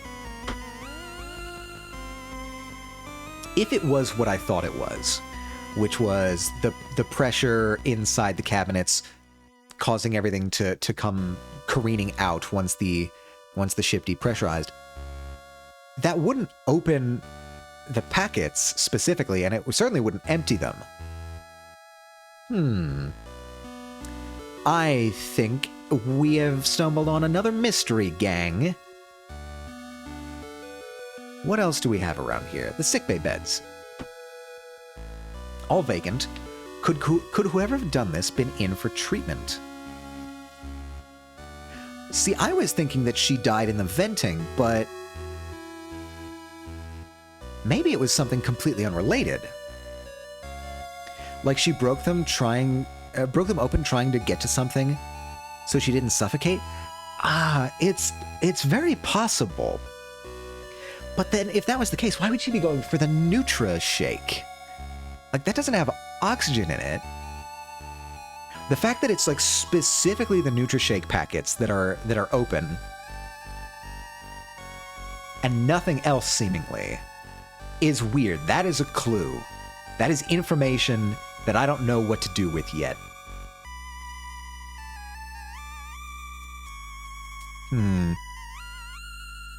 Add BRB. Gotcha.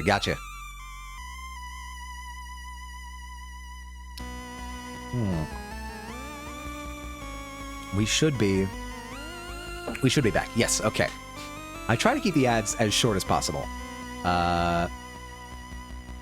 Right. So, the fact that it's specifically the Nutri-Shake packets that are burst open, that to me feels relevant.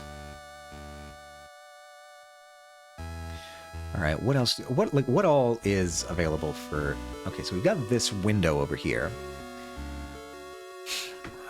I agree. It's gotta be something. There's no one in here right now. No point in opening that door.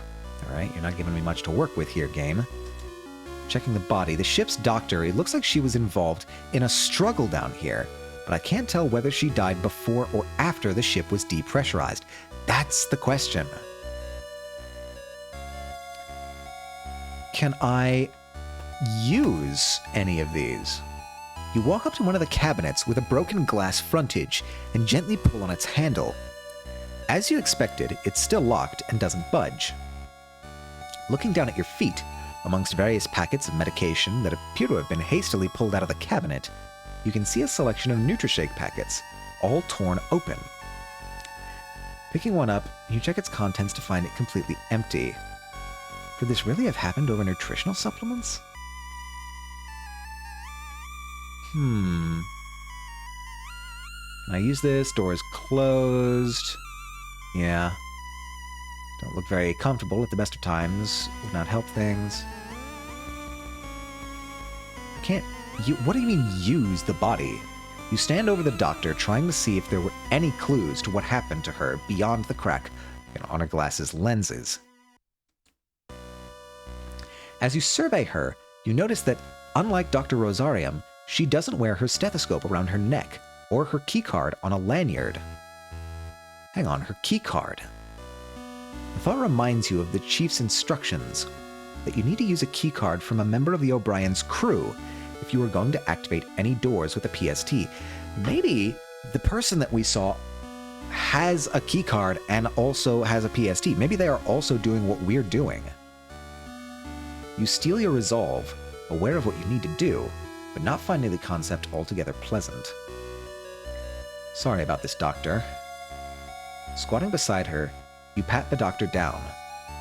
Although the thickness of your spacesuit's gloves makes the task difficult, you do your best to be respectful. Eventually, you reach the doctor's waist and feel a protrusion from her side. Opening her white coat, you see an internal pocket, and after a moment spent trying to fit your gloved hand inside, you manage to grab a hold of something and pull it out. You got the doctor's key card. You stand up and read the name on the back of the card, Dr. Esri DeBoer. You unclasp a pouch on the side of your suit, deposit the card, and then close it again. The doctor won't have the clearance to let me access the central computer, but maybe this will let me find someone who does. Thank you for your help, Dr. DeBoer.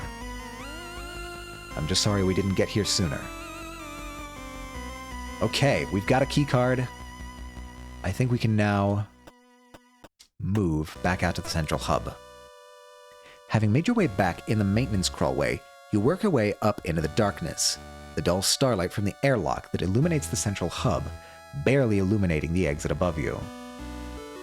As you continue towards it, you pause as your radio hisses to life. Hello, Hansen? Lieutenant Commander Quinn from the JFS Gundog. Cassie, what are you doing on this? We're picking up your signal and have arrived at the rendezvous area. Please transmit your precise coordinates. Over. Nah, see, this is some alien shit. I think we've had first contact. This, to me, seems like... Okay, so this is an earlier recording of Cassandra. Either it's an intimidation tactic, or it's aliens trying to communicate. Those are my two wild hypotheses at this point. Cassie, what are you... We read you. That's a sweet voice you got there, Gundog. I'm transmitting coordinates and mission update files now. It's good to finally... I'm going with aliens? I'm going with aliens, too. It's never aliens, but I'm going to go with aliens. What? This is from when... Roger that, JFS O'Brien. This is Lieutenant Commander Quinn from the JFS Gundog. We're picking up your signal and have arrived at the rendezvous area. Please transmit your precise coordinates. Over. We read you. That's a sweet voice you've got. Okay, so it's repeating. The snippet of conversation between Cassie and Lieutenant Bashir loops a few times until eventually fading out into static. With as little explanation as why the transmission started, it ends. What would be transmitting that recording? Yeah, this is weird. Alright, so we can go to the Foreside Thoroughfare. I'm doubting we're going to be able to...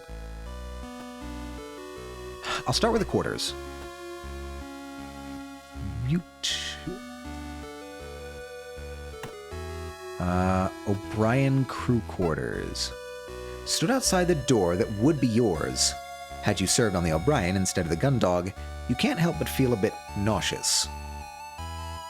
The familiarity of the door, the corridor, the thoroughfare, it all forces you to think about how close the Gundog came to being out here before the O'Brien. You push that thought from your mind. As close as it was to happening, it didn't. You were here, now, not whoever lived behind that door. Balling up your right hand into a fist, you hammer against the door, then place your helmet against it, waiting for a response. When you don't get one, you repeat the process a few more times, until eventually you step back, rubbing your gloved hand to try to ease the soreness from pounding on the door. No one's in. Suppose I can use... After pounding your fist against the door, you get nothing back, except for a dull ache in your wrist. What about here? For all the effort you put into slamming your fist against the door to signal anyone that might be inside, your efforts are wasted. I think... Okay, that's as far as this goes. Oh, excuse me. Let's try the second crew quarters. I'm just sort of assuming that all of these are going to be the same. But we'll check just in case. Well, that is Bashir. That was the person that was on the radio when we were contacting the O'Brien.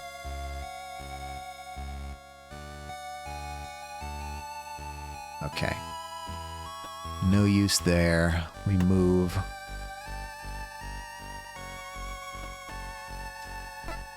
Standing in front of the door that would be the entrance to Cassandra quarters made you begin to feel a bit queasy. You've been doing your best not to think about how, aside from some lucky coincidences, this could have happened to the Gundog instead of the O'Brien. Despite your best efforts to keep that thought out of your mind, you can't help but dwell on it, seeing a door that could have been Cassie's. Who spends their free time on the other side of this door? Is it as much of a mess as Cassie's room? How close were the two of you from having this happen to you? Now's not the time for that.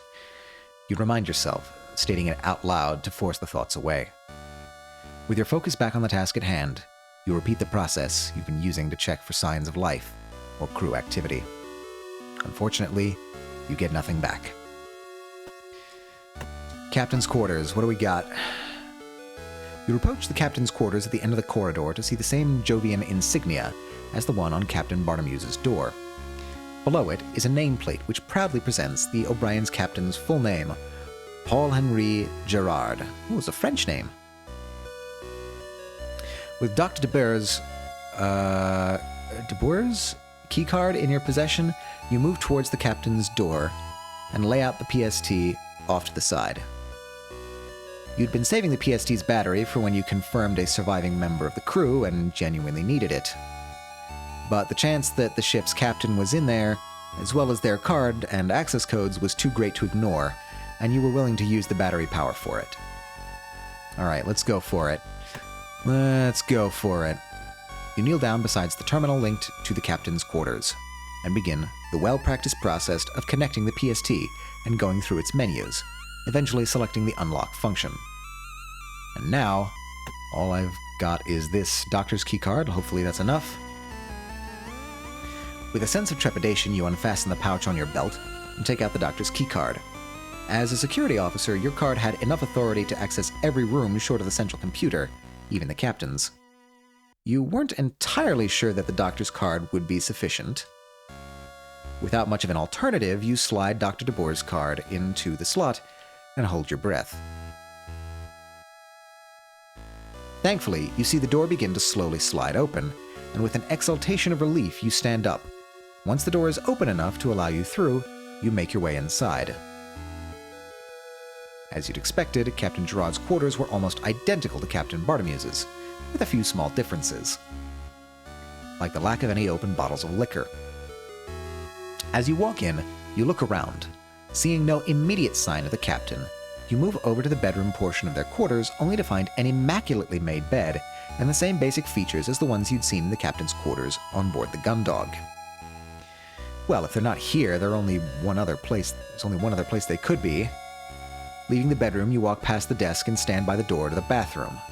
You gingerly knock, but after realizing that with no air, no one would be able to hear that, you bang the door and wait for a response. With no answer forthcoming, you slide open the door, finding nothing but a pristine bathroom. Well, I guess they're not here then. Okay, so we have encountered exactly one other person on this ship, and it's the dead doctor. Let's use... Oh, hello, files? You hesitate for a moment, considering whether or not you should pick up the files in front of you. Although in normal circumstances, doing such a thing would result in severe disciplinary action, you reason that these aren't exactly normal circumstances. Anything that could explain what had gone on or help the O'Brien had to be investigated. You take the file in hand and read the heavy printed text on the front. JCF Naval Report, JFS O'Brien, Mission Log 132, August 4th, 214. Flicking through the report is made difficult by the clumsiness of your spacesuit's gloves, but you manage to quickly skim your way through the file's contents.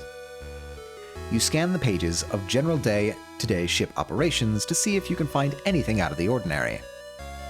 As you work your way through the logs, A few curious entries in and amongst the expected information catch your attention. April 8th, PC-214. JFS O'Brien's routine patrol path adjusted to investigate erratic Higgs field distortions in outer limits of JCF territory. Nope, motherfuckers dropped out of warp. Motherfuckers dropped out of warp near Jupiter. I don't like it. I don't like it. April 19th, PC-214. Investigation reveals significant residual boson distortion, inconsistent with standard JCF drive output. JFS Gundog dispatched to support with investigation. Okay, so something dropped out of warp, and it's not a JCF ship.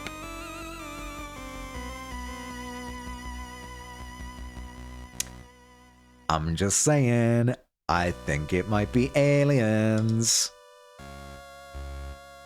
It's aliens, come on now. It's aliens. April 21st, PC-214.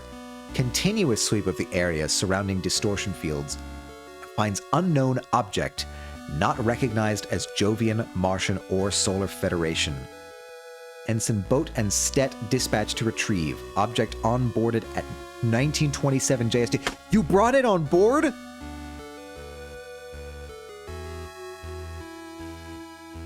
Did you have clearance to do that?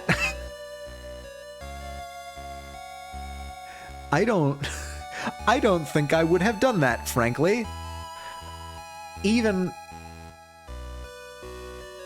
like, do some scans, Christ. April 22nd, PC-214. Long-range communication systems remains down. Source not yet identified by Chief Engineer DeForge. Haha. That's a Star Trek reference.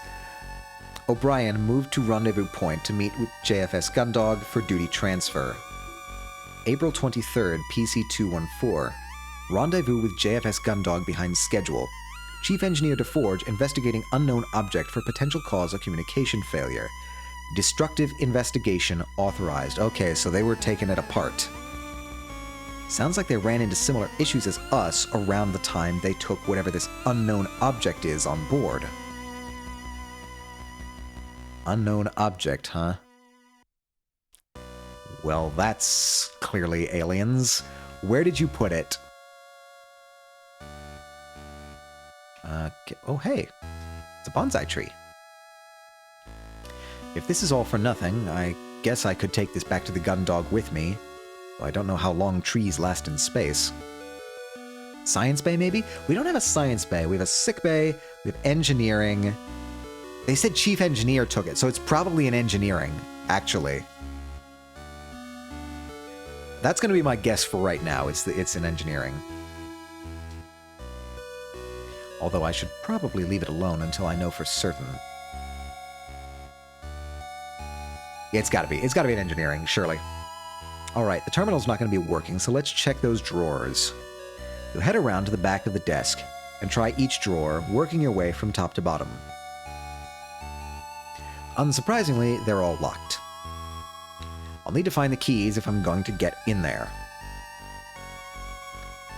Alright, I think... only the thing I didn't investigate here is this painting. Yeah, no. As you head into the bedroom, you take the time to look around thoroughly. You hadn't liked doing this in Captain Barnamew's quarters, and you don't like doing it any more here. Working your way from left to right, you check the large chest of drawers before moving on to the bedside table, and then eventually the area around the bed. Despite a rigorous check of the room, you don't find anything interesting or useful, just personal effects of the captain that you can't help but feel guilty for rifling through. Alright. Only other thing that might be is the bathroom. Although you can't think of anything important that you might find in the captain's bathroom, you feel a compulsion to search it anyway. Despite a thorough examination, the only thing you leave with that you didn't have when you entered is an in-depth knowledge of the captain's choice of bathroom products. Alright. I think that's all we can investigate here.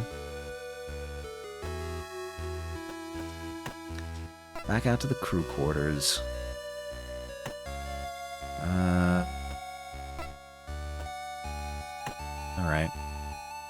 Fire control? I doubt we'd be able to find anything in fire control. You exhale slowly as you look at the door to the O'Brien's fire control.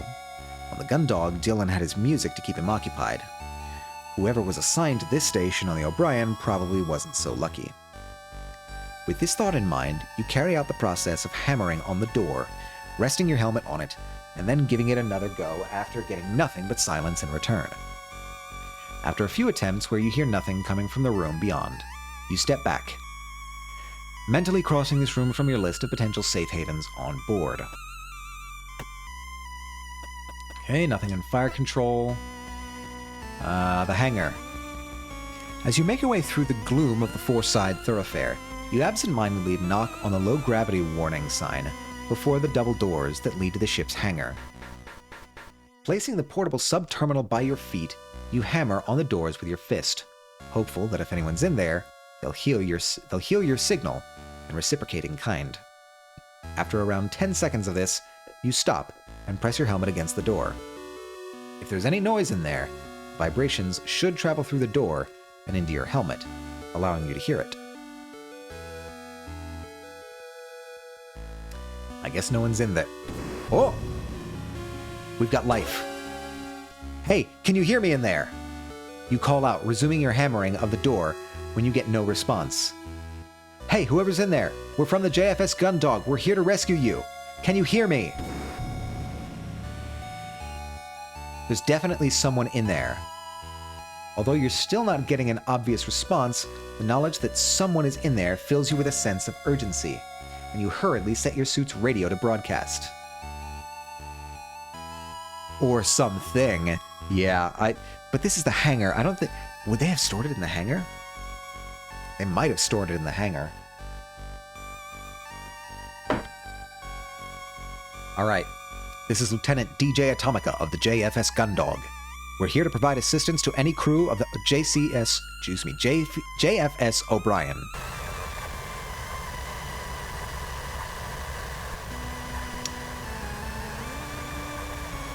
Doesn't sound great. I repeat, this is Lieutenant DJ Atomica of the JFS Gundog. We're here to provide assistance to any crew on the JFS O'Brien.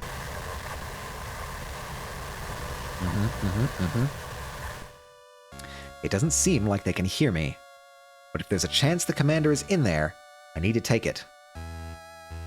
Although there's a chance that they may not be in a spacesuit yet.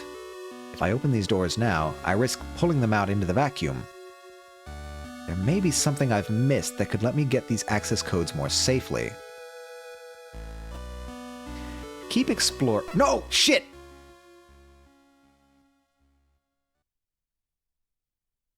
I clicked the wrong one. The stick flicked. Damn it. Alright, well. I guess we're going in. You unlatch the front of the portable sub-terminal's casing and activate the device, watching pensively as it runs through its startup sequence. Once complete, you hurriedly run through all the necessary options as quickly as you can, doing your best to ensure that you use the least amount of battery power necessary. Alright. You quickly unfasten the pouch you'd placed the doctor's keycard in, withdraw it, and slot it into the device. With the same infuriating slowness as all the others, the doors to the hangar begin to move. You waste no time in standing up and working your way through the tight gap before the doors are even a quarter of the way open. Noticing the absence of any signs of depressurization, you continue to force your way through the doors. Okay, we didn't suck anybody else out into space. Thank God. As soon as you're through, you vault your way down the stairwell. And yet the noise, so something was making noise. So it's either somebody in a spacesuit or something else. Skipping increasingly more steps at a time as the gravity disappears until you're eventually floating past entire sets of stairs altogether. Setting your radio to broadcast with one hand and grabbing the guardrail in front of you with the other, you call out into the dark void of the hangar. Hello, is anyone in here? Hello, this is Lieutenant Atomica from the JFS Gundog. We've come to help. Hello? You peer into the darkness, straining to see any signs of life. You knew that you'd heard activity in here from the other side of the doors, so where were they? Aha.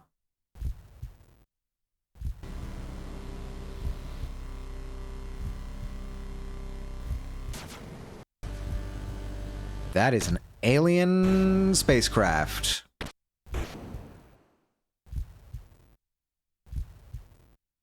You stand frozen in place, unable to move your legs, unable to speak, as the huge machine that has just pulled itself out of the darkness looms over you. We have a robo-alien. Confirmed. Oh boy. Okay. This game is getting wild. It's unlike anything you've seen before. No ship, shuttle, armored frame, or worker pod that you know of looks the slightest bit like this. As you will yourself to do something, anything, the thing in front of you remains totally motionless. Until suddenly, something deep inside you tells you that you've only got moments to react to whatever is going on.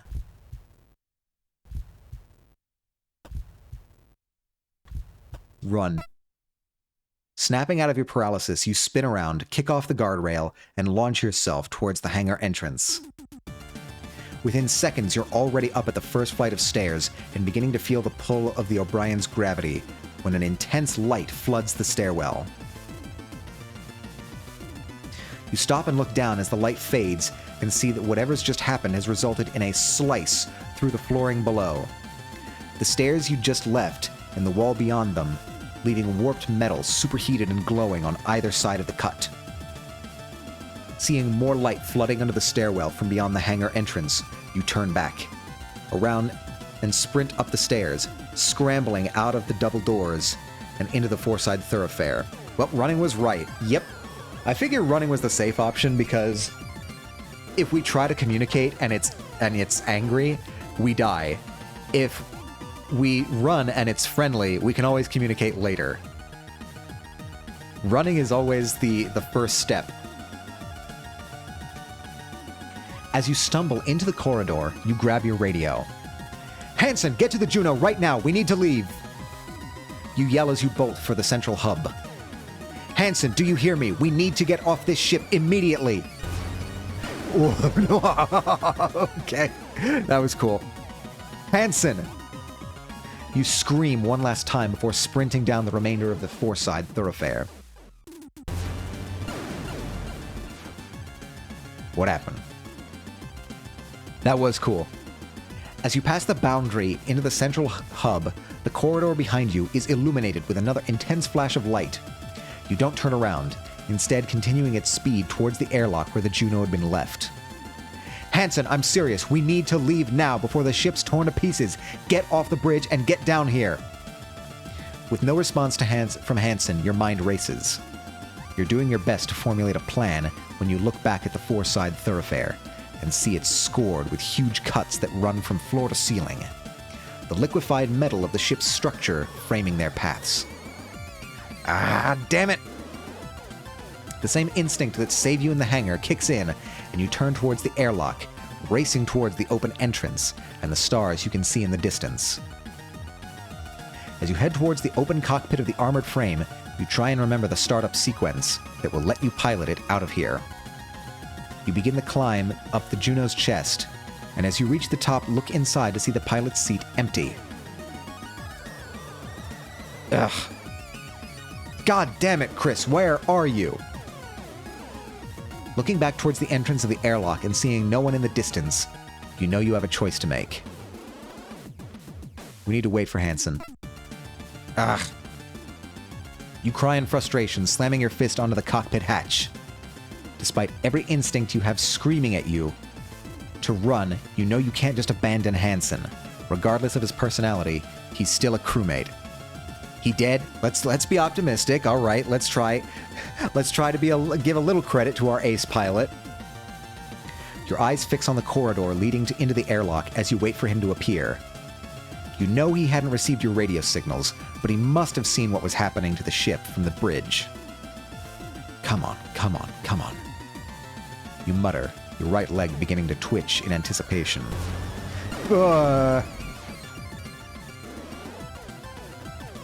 Wait for Hansen.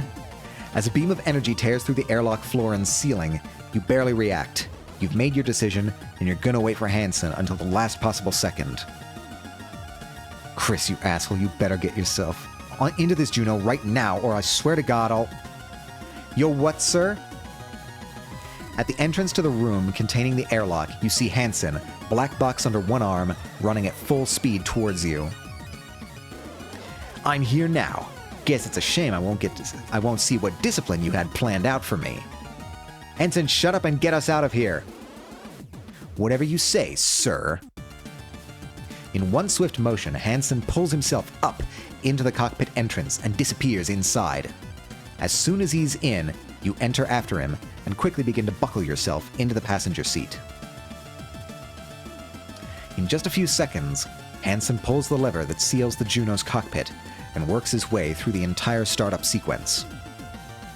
Even before the main monitor is active, he pulls back on the flight sticks, and you'd feel the rumble of the Juno's engines moving the armored frame away from the ship as the main view screen switches on, showing the O'Brien shrinking into the distance.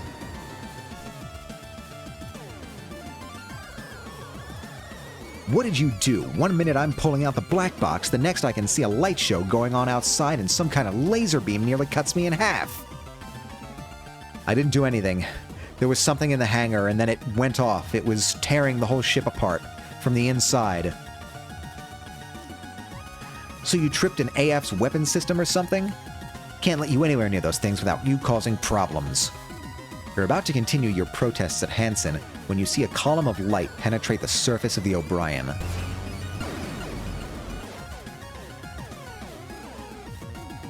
What the fuck? That's it. It's gotta be some sort of prototype AF or something. I've never seen a weapon like that. Tore through the O'Brien's hull like paper. What the hell kind of weapon is that? No idea, but we need to...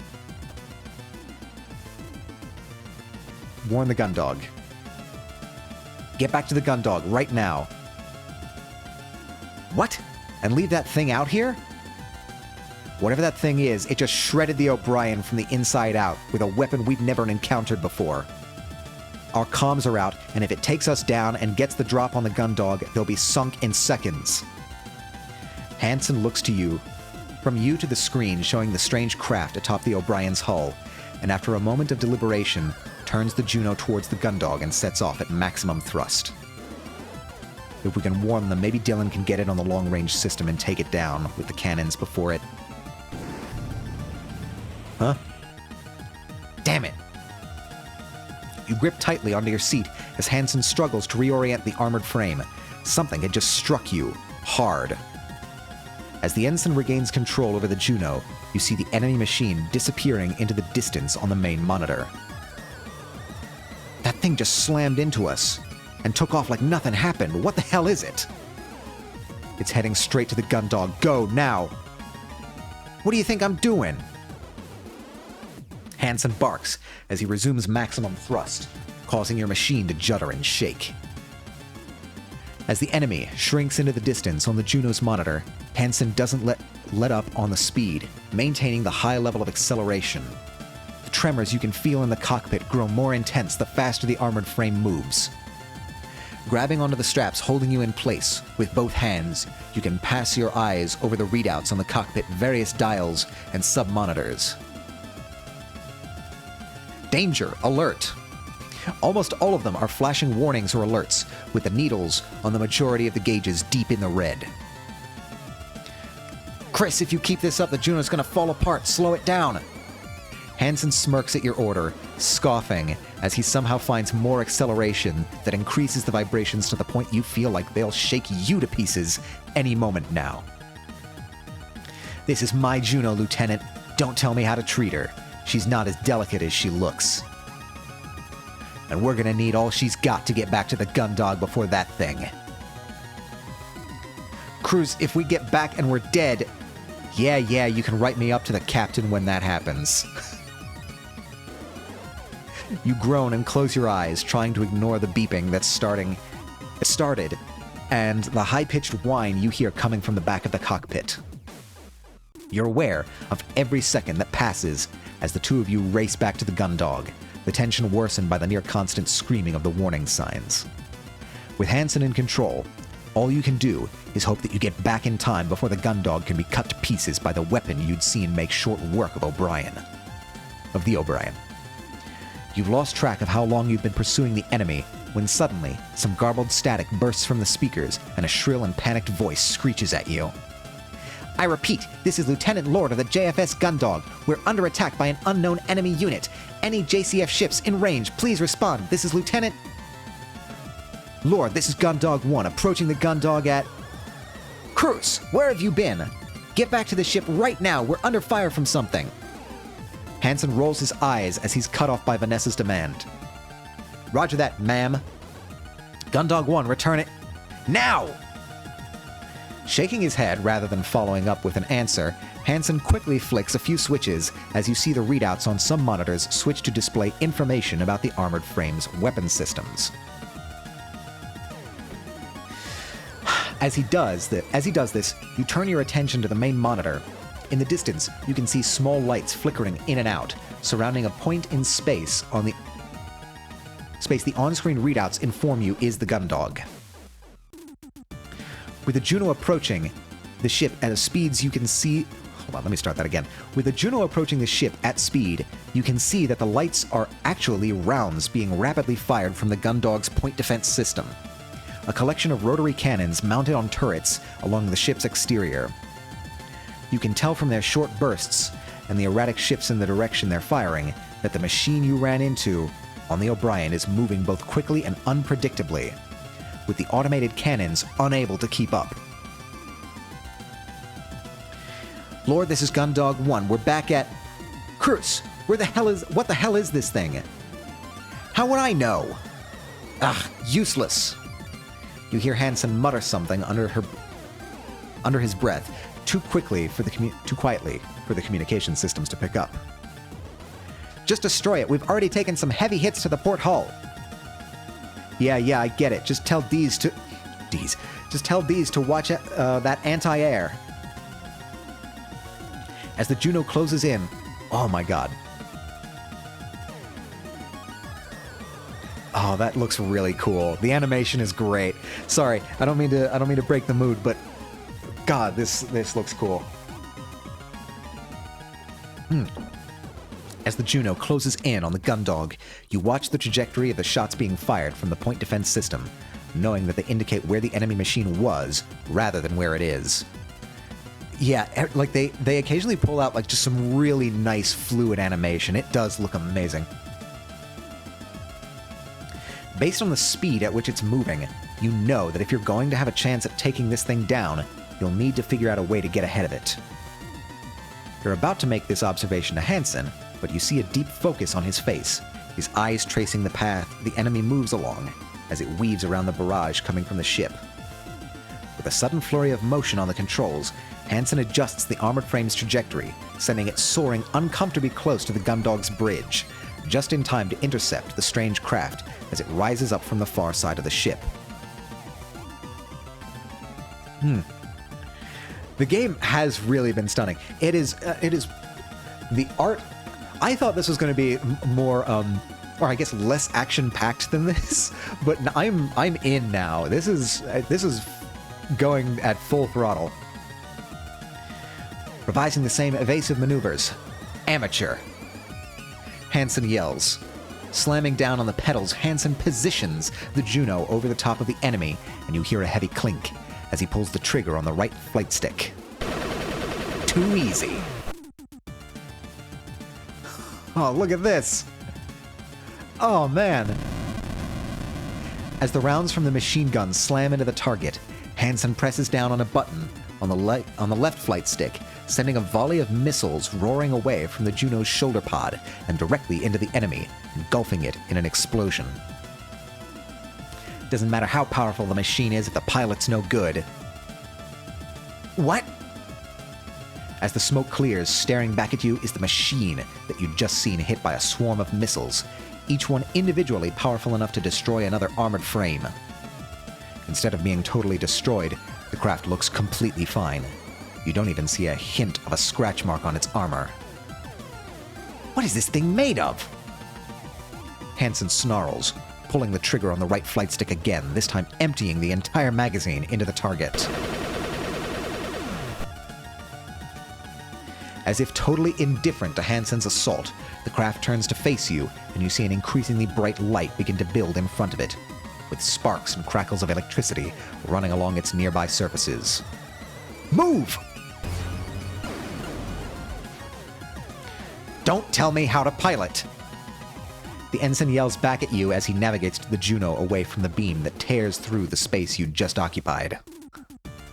Only seconds after what felt like a moment of triumph, the tables had been so thoroughly turned that you find yourself being slammed from side to side as Hansen executes a rapid series of maneuvers in an attempt to escape the enemy's pursuit. Huge beams of energy blast through the space around you every few seconds, as the Juno dives, climbs, rolls, and banks. As he weaves through the hail of bullets coming from the Gundog's own defensive systems and the attacks from the enemy machine, Hansen's breathing grows faster and faster. Hansen, we can't outrun it. We're going to need to figure something out. His eyes flicking rapidly back and forth from monitor to gauge, and his hands twitching quickly. Shout out Twitch. Sending the Juno darting from place to place. Hansen doesn't seem to notice you at all. Hansen! Hansen! What? This isn't working. We need to do something. Don't tell me how to pilot. Stow it. You can't keep this up forever. We need to figure something out. As you yell at Hansen, you get thrown into the side of the cockpit by a high-speed turn that he pulls off just as a huge beam passes overhead, illuminating the cockpit as its brightness fills the monitors. Come on then, sir. What do you have in mind? We should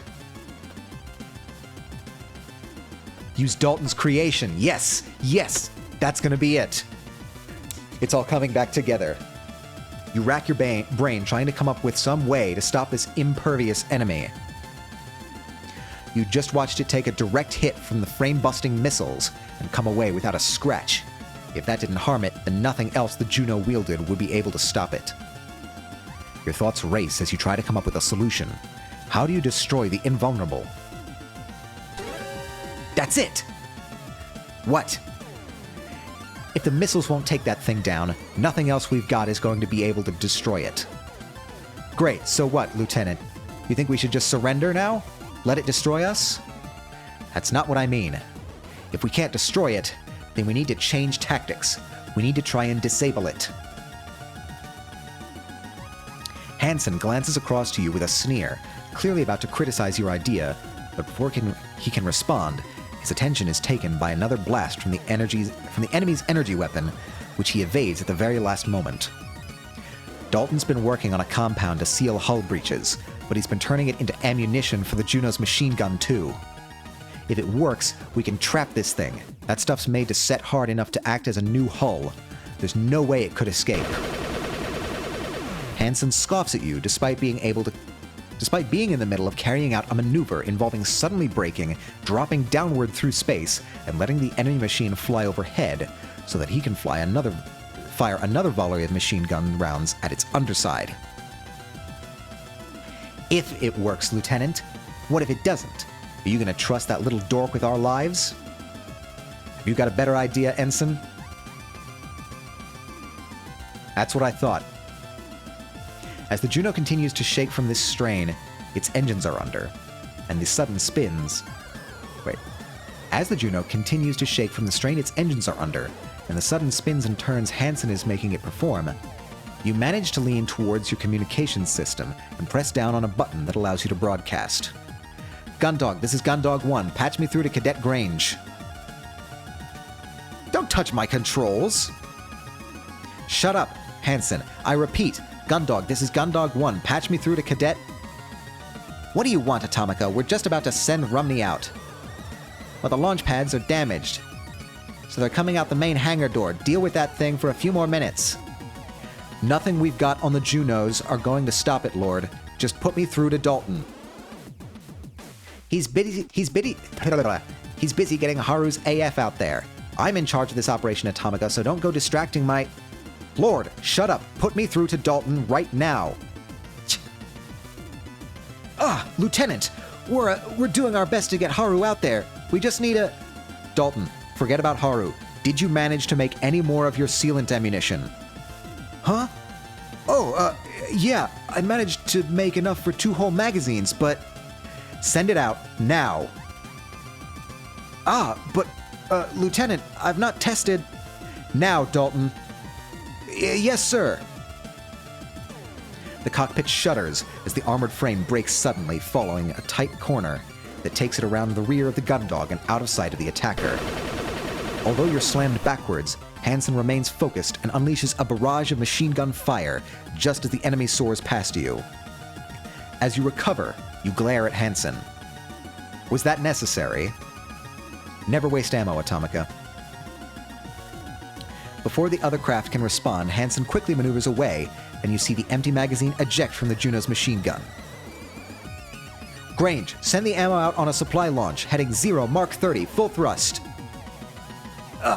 Yes, sir. 0 Mark 30, launch in 4 minutes. Get it done in 2, kid. Yes, sir.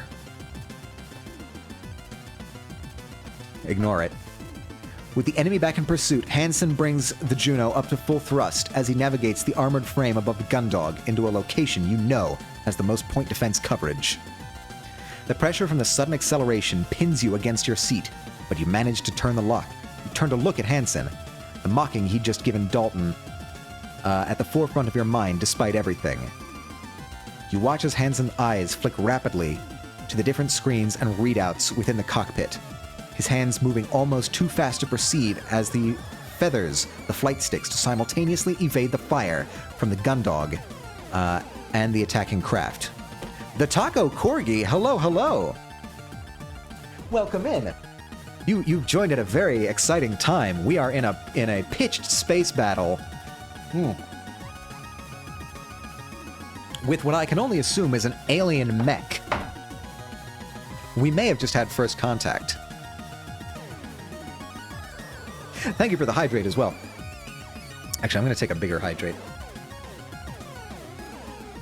We're right through. We're right in the heat of it. Oh, there he is. You turn back to focus on the main monitor and see the enemy machine heading straight towards you. A charge that Hansen evades with a feint at the last possible moment. You sigh, thinking that it probably wouldn't be a good time to distract the pilot. As the attacking craft speeds away into the distance before stopping suddenly and turning on its axis to head back towards the Gundog, Hansen turns the Juno and speeds towards the front of the ship, moving to the location he'd instructed Dalton to send the ammunition. With the main monitor now focused on the open main hangar door, you can see Dalton, just as ordered, sending a supply launch rocketing towards you. The launch, little more than a large sled with a series of thrusters attached, speeds through the void towards you, and in a smooth motion, Hansen moves to meet it. He deftly manipulates the armored frame's hands to grab the machine gun magazine tethered to it, without needing to stop. Alright, he is a good pilot. I gotta give Hansen this, he's a good pilot. Pulling back just in time to evade another blast from the enemy cannon, Hansen slams the flight sticks forward, sending the armored frame tearing through space and towards the opponent. This better work, Atomica. Before the craft can evade, Hansen brings the machine gun to bear on it, and he holds down the trigger. The rounds all meeting their mark. Yeah! Get foamed, nerd! As the shots land, the enemy machine is engulfed in a sudden expanding mass that billows outward from the point of impact and spreads all over its surface. Within seconds, the attacker is encased in a thick coating of Dalton's compound, which sets as suddenly as it had expanded, leaving the craft's long appendages visibly struggling against the material's restraining properties. Hey, that stuff's not bad. Kid's done good work. But we're not done yet. Hold on, Lieutenant. Despite being almost entirely encompassed in the sealant, your foe was still heading right at you. Where the hell do you think you're going? Hansen yells, sending the Juno straight towards the enemy. You're not going anywhere! With an impact that reverberates violently through the cockpit, the armored frame slams into the oncoming craft. Go to hell!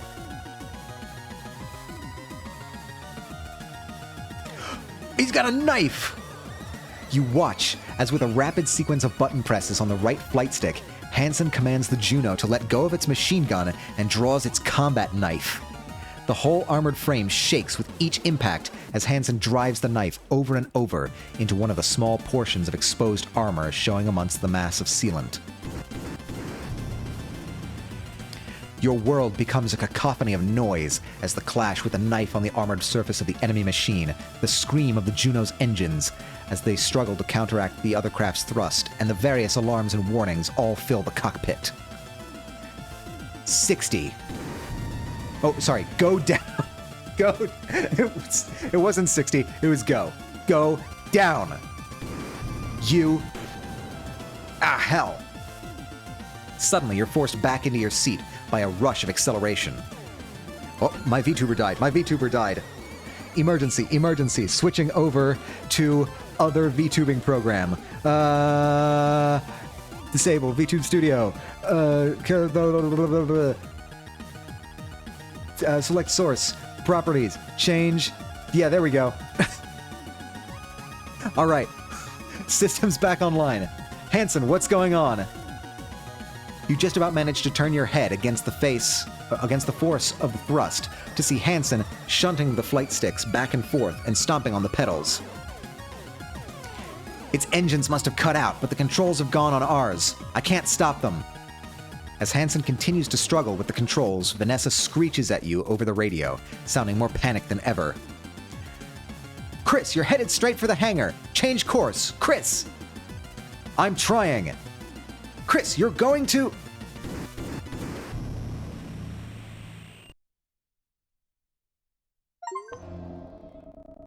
I can't read the achievement. April 23rd, Planetary Calendar 214.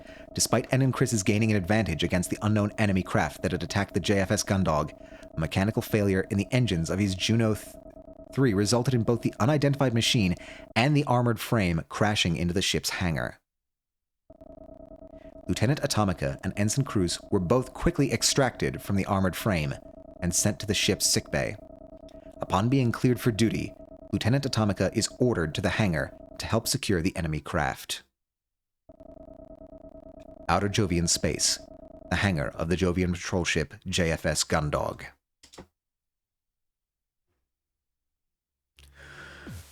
Whew. Okay, I think that's where we're gonna call it today.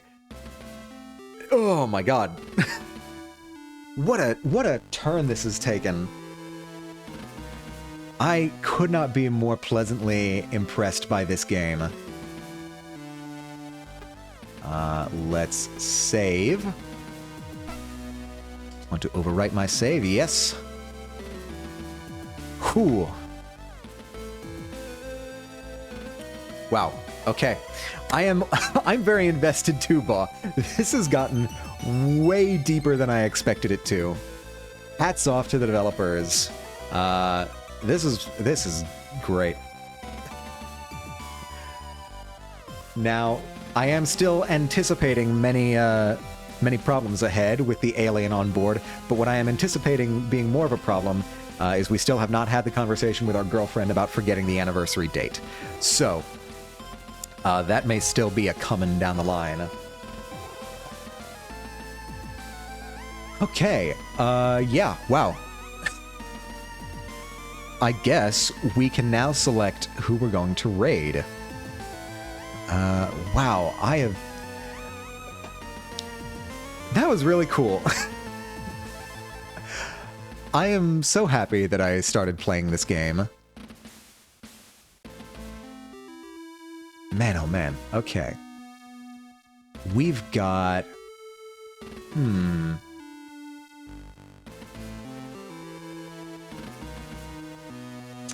I'd say, I don't know, who do we have? Who do we have available? I think I'm going to raid Moon. Because Moon is streaming right now, and I feel like it's been some time since we raided Moon.